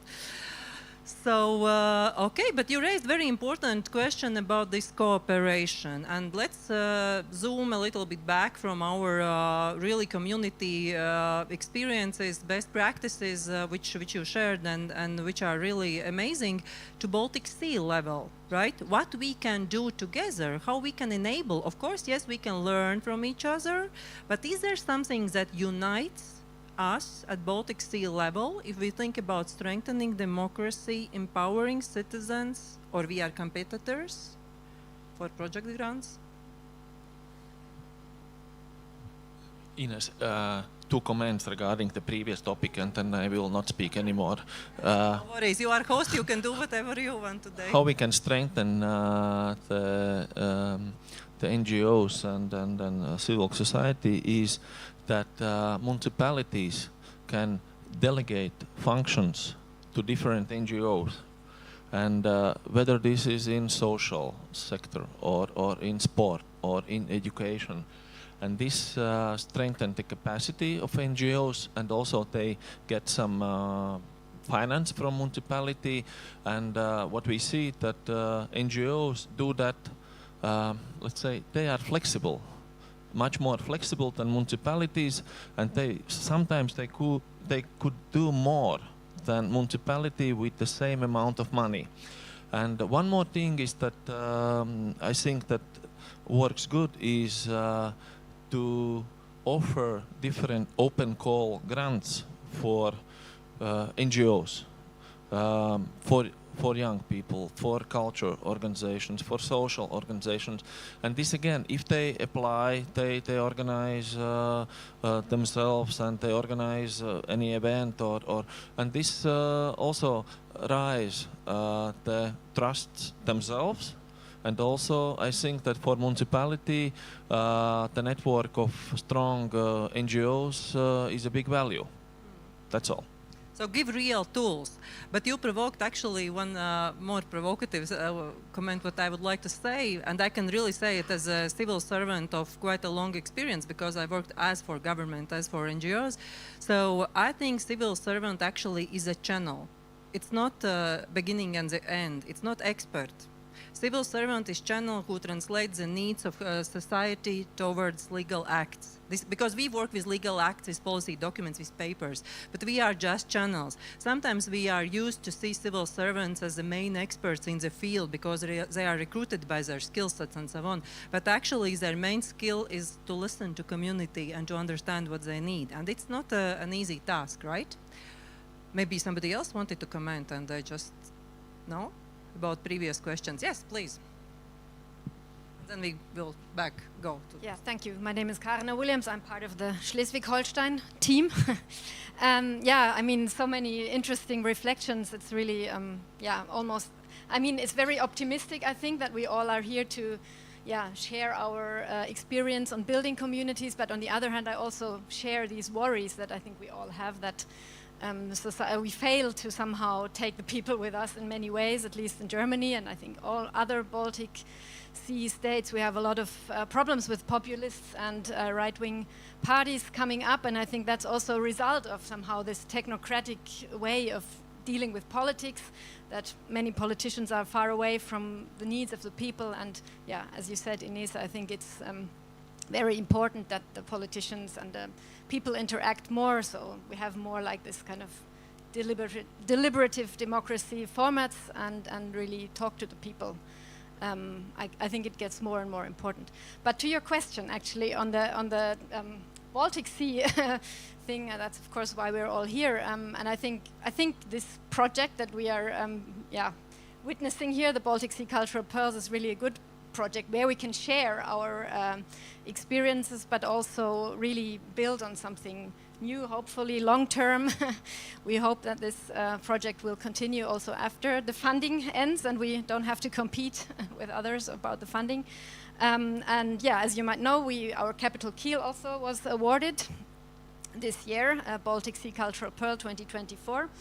And I think it's also a very interesting aspect that Kiel has. Of course, we have totally different challenges than Ruijena because it's bigger, a larger city, completely other setup. And I think that's the interesting thing also about the project, that we have very different viewpoints on this same issue, basically, even though we don't, we have different approaches to it somehow.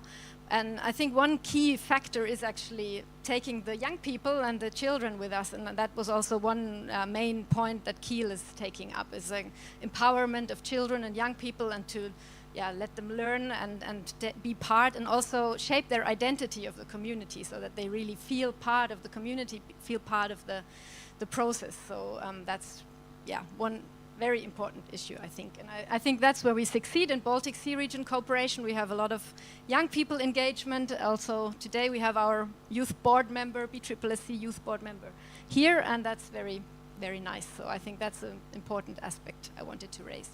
Thank you. Great. So young people, okay, yeah, very good. Please. Yes, thank you. I would also like to add 2 points.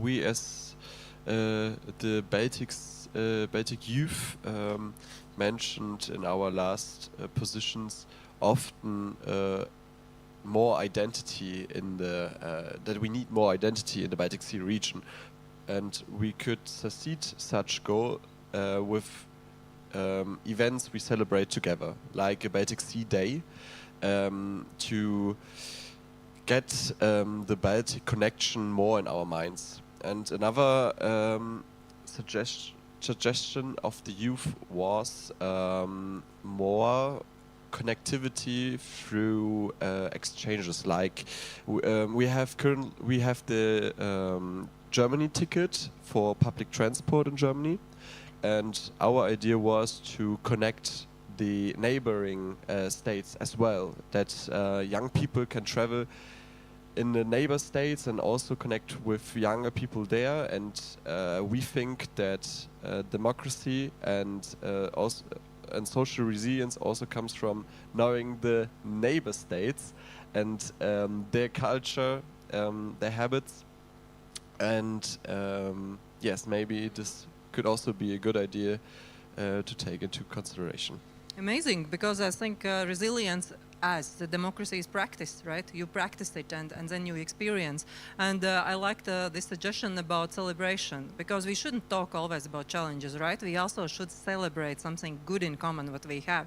So what do we have more in common? What any other Baltic Sea level ideas or proposals have been popping in your mind about this resilience building, strengthening democracies? Yeah, you have? No?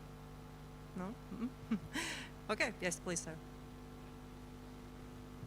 My name is Rainer Kneifel Haferkamp from Brandenburg. I want to make one point on the previous aspect, and then I will just mention one example on the Baltic Sea thing.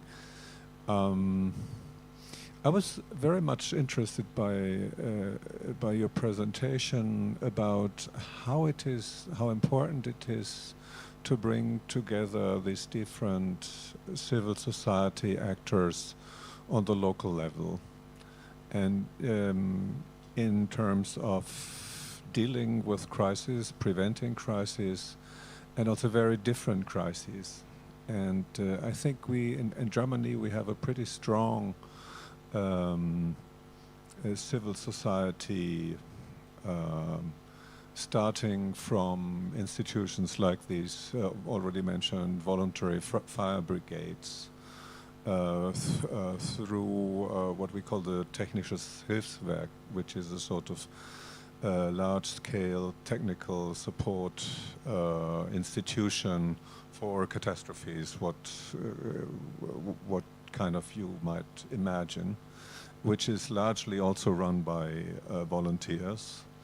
You have the Red Cross, and these are three institutions that cooperate very well. They would not have, I think, the initial idea to work together with a local cultural heritage association, for example.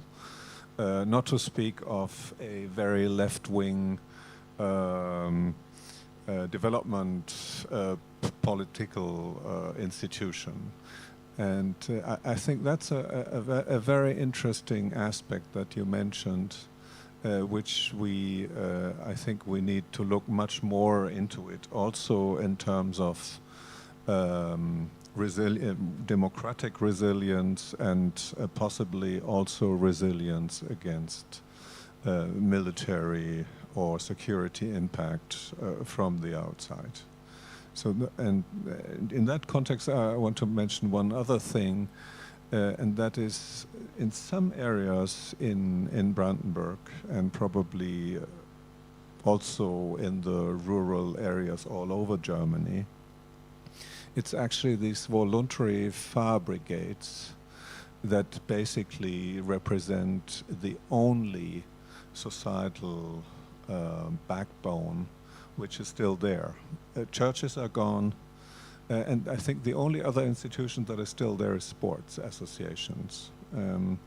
And the problem is, to the extent that sort of the regular democratic elites have left these places, their place is taken over by the right-wing extremists, and you don't always notice, or you notice too late.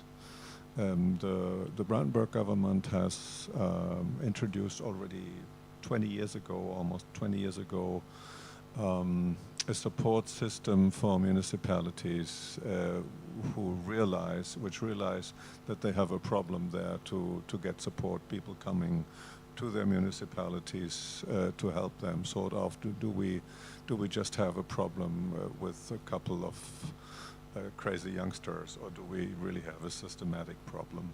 And that has been, I mean, did not prevent the rise of the right wing, but I think it managed to slow it down, and also to make the mainstream societies more immune against that. So that was on the previous point. The other, on the Baltic Sea point, is that the German embassy and the Goethe Institute in Tallinn, they organize what they call a German Spring every year. So it's a series of conferences and meetings and projects in order to bring Germans to Estonia. And we participated this year they like to do it with one Bundesland together. And we participated this year in such a way that we try to establish longer-term cooperation with partners that we find through that spring. So I think I think it's very hard to do Baltic Sea in a very multilateral way and bring it close to the people. But in these bilateral exchanges, Christopher Lucht was there with a group of students from actually a school that was not these high schools, but very much down to earth, vocational training institution, and we had a project, cooperative project of two photographers, one Estonian, one from Brandenburg, discovering the place of the other and doing exhibitions together now in Tallinn and in Cottbus. And I think that's something which can also contribute to resilience. And Inese, what you said about politicians trying to remain vulnerable, if we would see that much more often, I think people would also look at politics from a very different angle. It's already very difficult on the public servant level, but I know it's much more difficult on the politician level. Thank you very much. Thank you, right. So exchanges, sometimes it doesn't need to be very complex, right? As you say, photo exhibition, just simple visit. But what I would like to maybe take away also from your point about fire brigades and, let's say, quite sensitive question of political shifts right nowadays in Europe. That's why all these tools need to be value-based and value-linked. So we cannot build resilience just technically. So I know where to go to evacuation centers. That's not the answer. So the answer is that actually I'm value-based person and I know that my neighbor also needs help to go there, right? So it's based on solidarity, on democracy, on engagement, and so no very technical answers, even though simple. Okay, and about these big guys at national level, I could discuss for hours. So that's why actually we try to push forward also as NGOs at global level, this local level engagement. Because what we see is that actually everything is hijacked by big NGOs, by big stakeholders, and those who are doing voluntary work, they cannot get access to any funding. Actually, they are only voluntary-based initiatives at very local grassroots level, but all other financial flows and everything, they go to different, let's say, level. Okay, any other thoughts or takeaways? Now we have, I think, a lot of what we can contribute and react on. Please. Yes, I would like to conclude that having heard all those good points we could do or change, I think we also need money for it. So it's a question of funding as well. And if we talk to Elias from the BSSSC Youth, he said, okay, we are always invited to big events, but often it's not paid, and so they cannot come. So it's an easy question. There could have been a better exchange and better participation of younger people, but if you do not have sufficient funding for it, it doesn't happen, or not in the way it could happen. So I think this is one point, and now it comes to our question within BSSSC. Now we discuss the future funding of European Union after 2027. So I think we really should have a look on our funding schemes, and this is, for example, also Interreg. If I look, the Cultural Pearl project is funded by Interreg Baltic Sea Region program, but it will be finished in 2025. What's happening after 2025?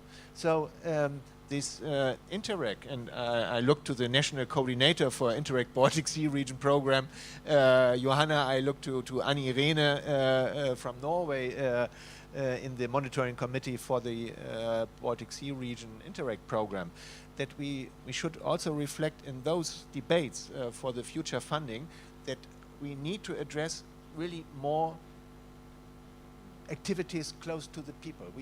This must be part in the game. Now we only look for investments or business people or universities, but we do not have in mind also to have the people on board. And I think this must be also visible in the funding after 2027. And this should be a topic for BSSSC. We will discuss our demands for cohesion policy after 2027. So this must be like a red file in all the debates to think this also in funding terms. Exactly, because we cannot just ask people, right? We need to give resources. And if I can give some also a proposal for funding, now we are working at global level on so-called trust-based financing. So we are reinventing project financing that it's not so much, and even Commission already has programs where you don't count like outputs only, right? We don't fight for big numbers, but we look for change, for real change, for impact assessments, and also we give funding to the communities whom we trust, and then they can be flexible in the spending. So I think this is something what is changing, but Baltic Sea region can be showing good example on that, right? Also, why not? Maybe you want to react. I heard you called about that Interreg, no? Would you? Why not? Yeah, just what you said. So I'm national contact point for the Interreg program in Germany, here with the Schleswig-Holstein team as well. And I think it's not only a problem that Interreg has, that the whole funding scheme, not only of the European Union, but in general, is always like based on periods, 1 year, 2 years, 3 years. Actually, is not bad, and even there we have the problem that the long-term sustainability is not always guaranteed. So I think, especially for the NGOs, that I think we all agree here in this room, we want to strengthen. They always have to apply for new funding every year, every 2 years, and that's actually a lot of resources are just kept for applying for new funding, inventing new projects, and I think on one hand it is good because you have this innovational character. Of course, you have to like say what you did and what you plan to do, but on the other hand, you have the problem that it's really a lot of resources just go into applying for funding, and I think that is also like a problem why a lot of NGOs or people working in NGOs are frustrated as well. So I think on the long term, we should also look at these kind of problems. Thank you so much for this contribution. So do we have any more last comments, last thoughts? Do we have something online? Some comments? No? No. But I do. Okay, yeah, please. I just heard you, somebody mentioned, was it you, the NGO forum in the Baltic Sea region scale? And yeah, it somehow ceased to exist. I think it's actually a shame. Maybe that could also be something for the future, to really put some more effort into it, to especially now that we're facing all these challenges, to maybe reactivate the NGO forum. I don't know, maybe somebody has ideas on that. Thank you very much. Just as a food for thought. I thought it was because I think we all remember it sort of, but it's somehow disappeared from the political landscape. So thank you. Thank you very much for remembering this. Exactly, we don't need always to invent. I think I have said it already 100 times a day. We just maybe need to strengthen what we already know and have. Now I understand that we have political commitment, right, to all our discussions that we have had here and some thoughts, and we have online intervention by Mr. Werner Schwarz, who is Chairman and Minister of Agriculture, Rural Areas, European Affairs and Consumer Protection of Land, Schleswig-Holstein, right? So please, we could try to connect Mr. Schwarz.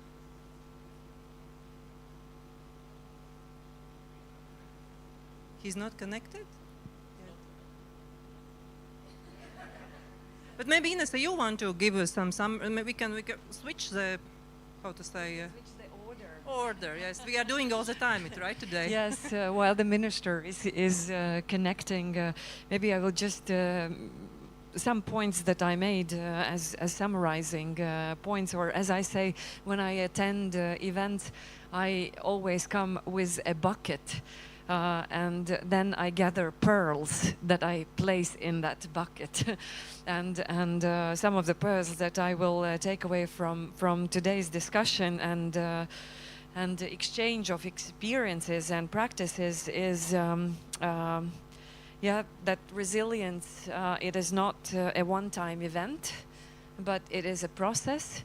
And we see that from the challenges that the democracy and the democratic resilience is facing nowadays is that we have failed in the technocratic approach, and that we actually have to become and return to more human-centered approaches and ways of thinking. So we have to go out at all levels, whatever it takes.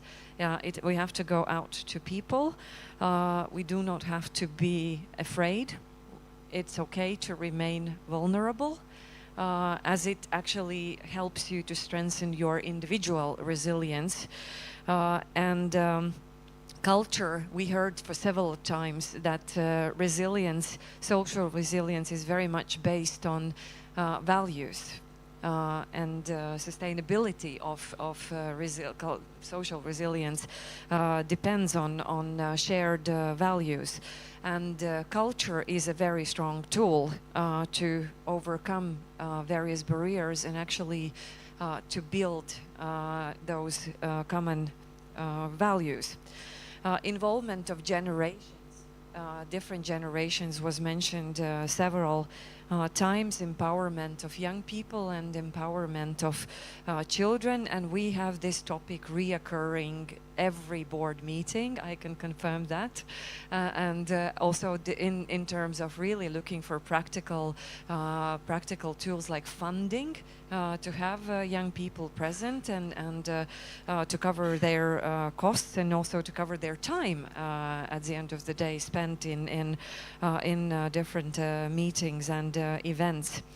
And skills for change and adaptation. So what is really this toolbox of skills that we need to develop again as individuals, as communities, and also as regions to be resilient. And be able to survive in different, and not just survive, but act and become stronger in different crisis situations. And then there was a very long, actually, list of tools mentioned, not only in the presentations of Rui and Cēsis, but also in our discussion, like delegation of functions to non-governmental organizations, thus securing their participation in various processes, open call grants for different groups of society, then events to celebrate together, mobility possibilities. And you know, I will share a very personal story. 2 years ago, I was attending a meeting in Helsinki, and that was a meeting of one of the steering committees of one of the EU programs, and I had a politician sitting next to me, and he was quite skeptical about attending international events. And also skeptical from the point of view that he gets a lot of criticism from his voters that public money is spent on attending such events. And then it was just soon after the war started in Ukraine, and I was telling to him, but look, we meet here this evening and we are discussing, and you learn about me as a person living on the other side of the Baltic Sea, and I learn about you as a person living on the other side of the Baltic Sea. And should we not have such events, we would have never met, and probably you would have lived in stereotypes and assumptions about the people who live on the other side of the Baltic Sea. But here we meet, and we actually understand that we have the same values, that we share the same feelings at the end of the day, and this is why we have to meet. and we have to meet in person, and we have to collaborate also at the Baltic Sea region. So we need more joint events, either at the multilateral or bilateral. I really support the idea what Rainer said about bilateral exchanges that could be very effective tools. So that's something from my list of bucket list, so to say. Yes. Thank you, Inese, very much. Maybe there's something you would like to add to Inese's list what she forgot to say, because she's probably bringing forward some summary, right? Somewhere at some point. No? Or she was covering everything what you think was important? Okay, good. Just checking. And do we have Mr. Schwartz now?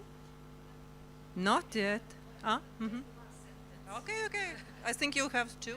Just the last sentence. I think something that for the summary, not just to end here in this room, I think there are several points that we can bring from what we discussed into our resolution, the annual resolution that will be adopted during the annual conference in Kiel.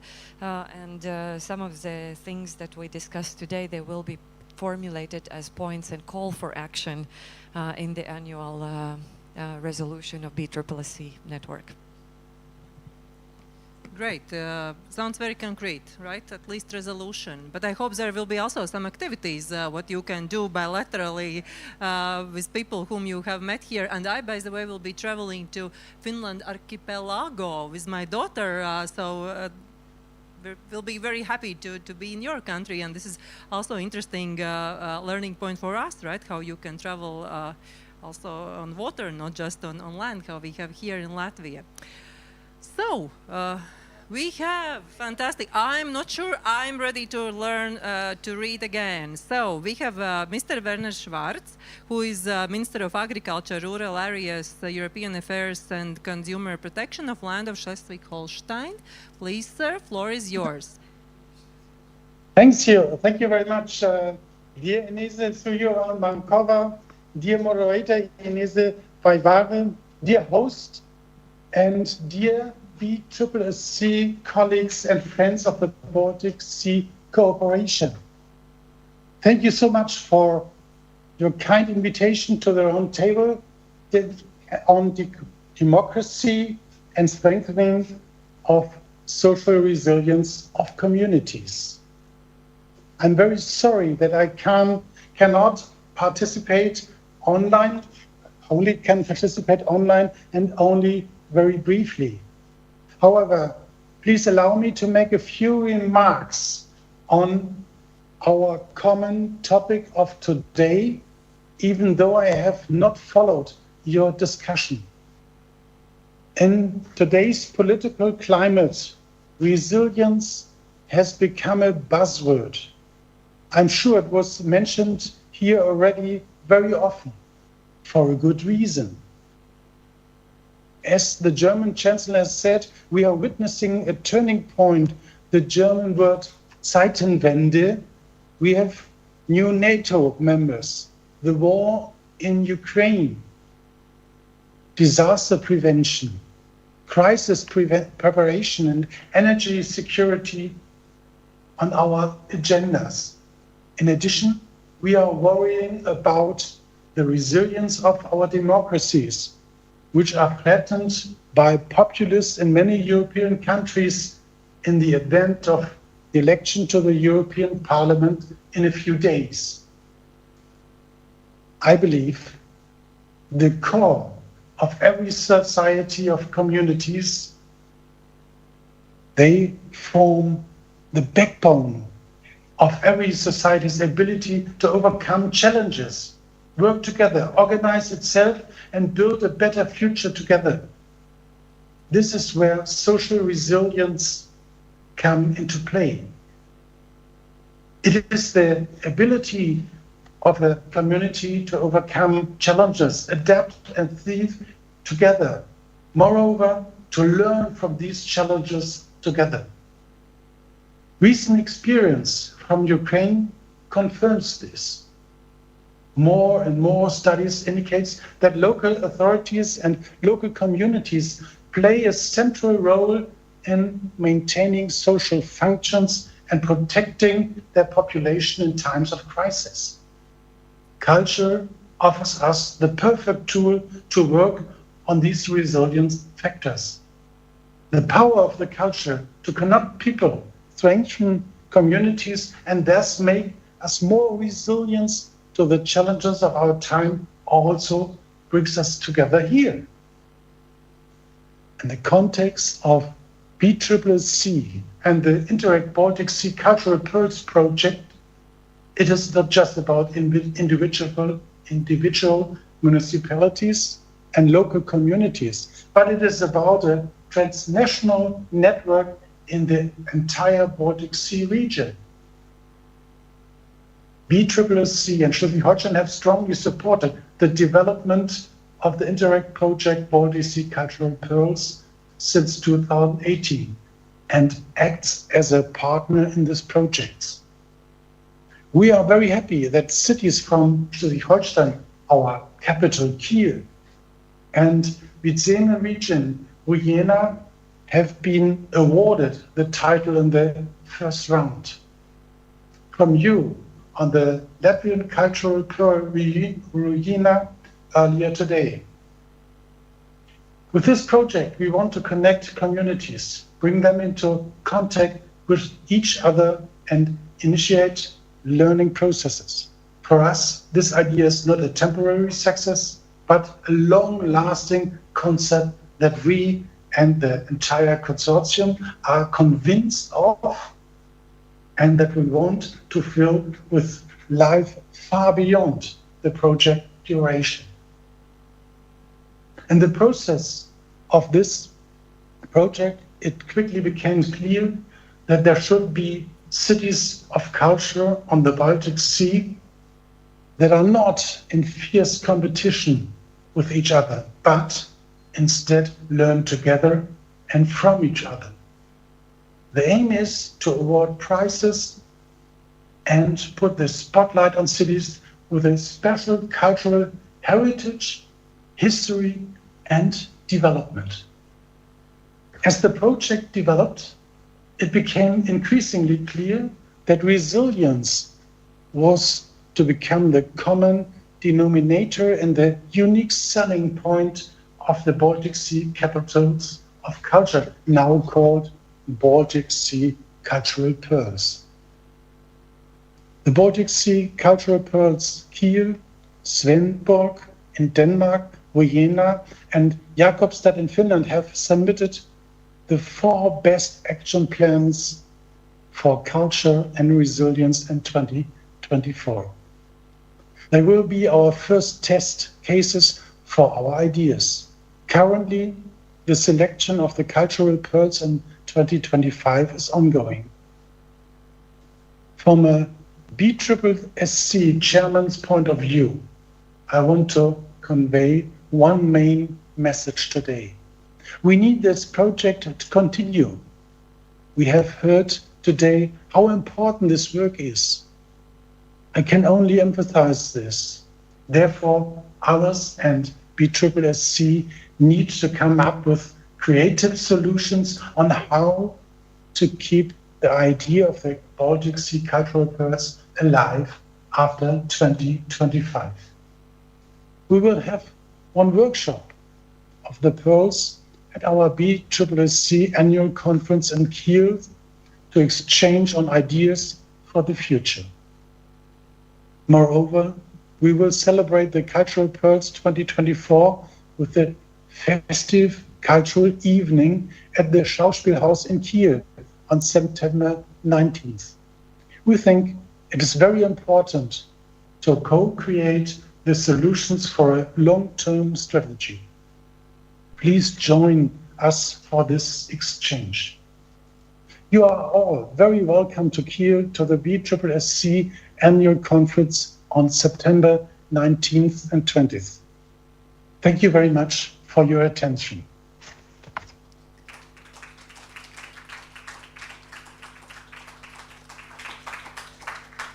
Thank you very much, sir, for your invitation, intervention, and also showing how different institutions can be connected through culture and support of this specific fantastic project that we have. Thank you. So, it feels we have come to the end, right? And I hope you broke some stereotypes about Latvia, about Cēsis, about people here.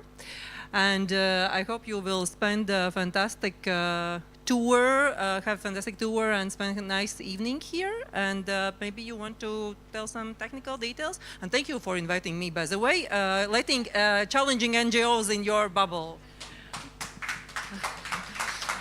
Yes. I really want to say thank you, Inese, and it was not at all disturbing to have you here.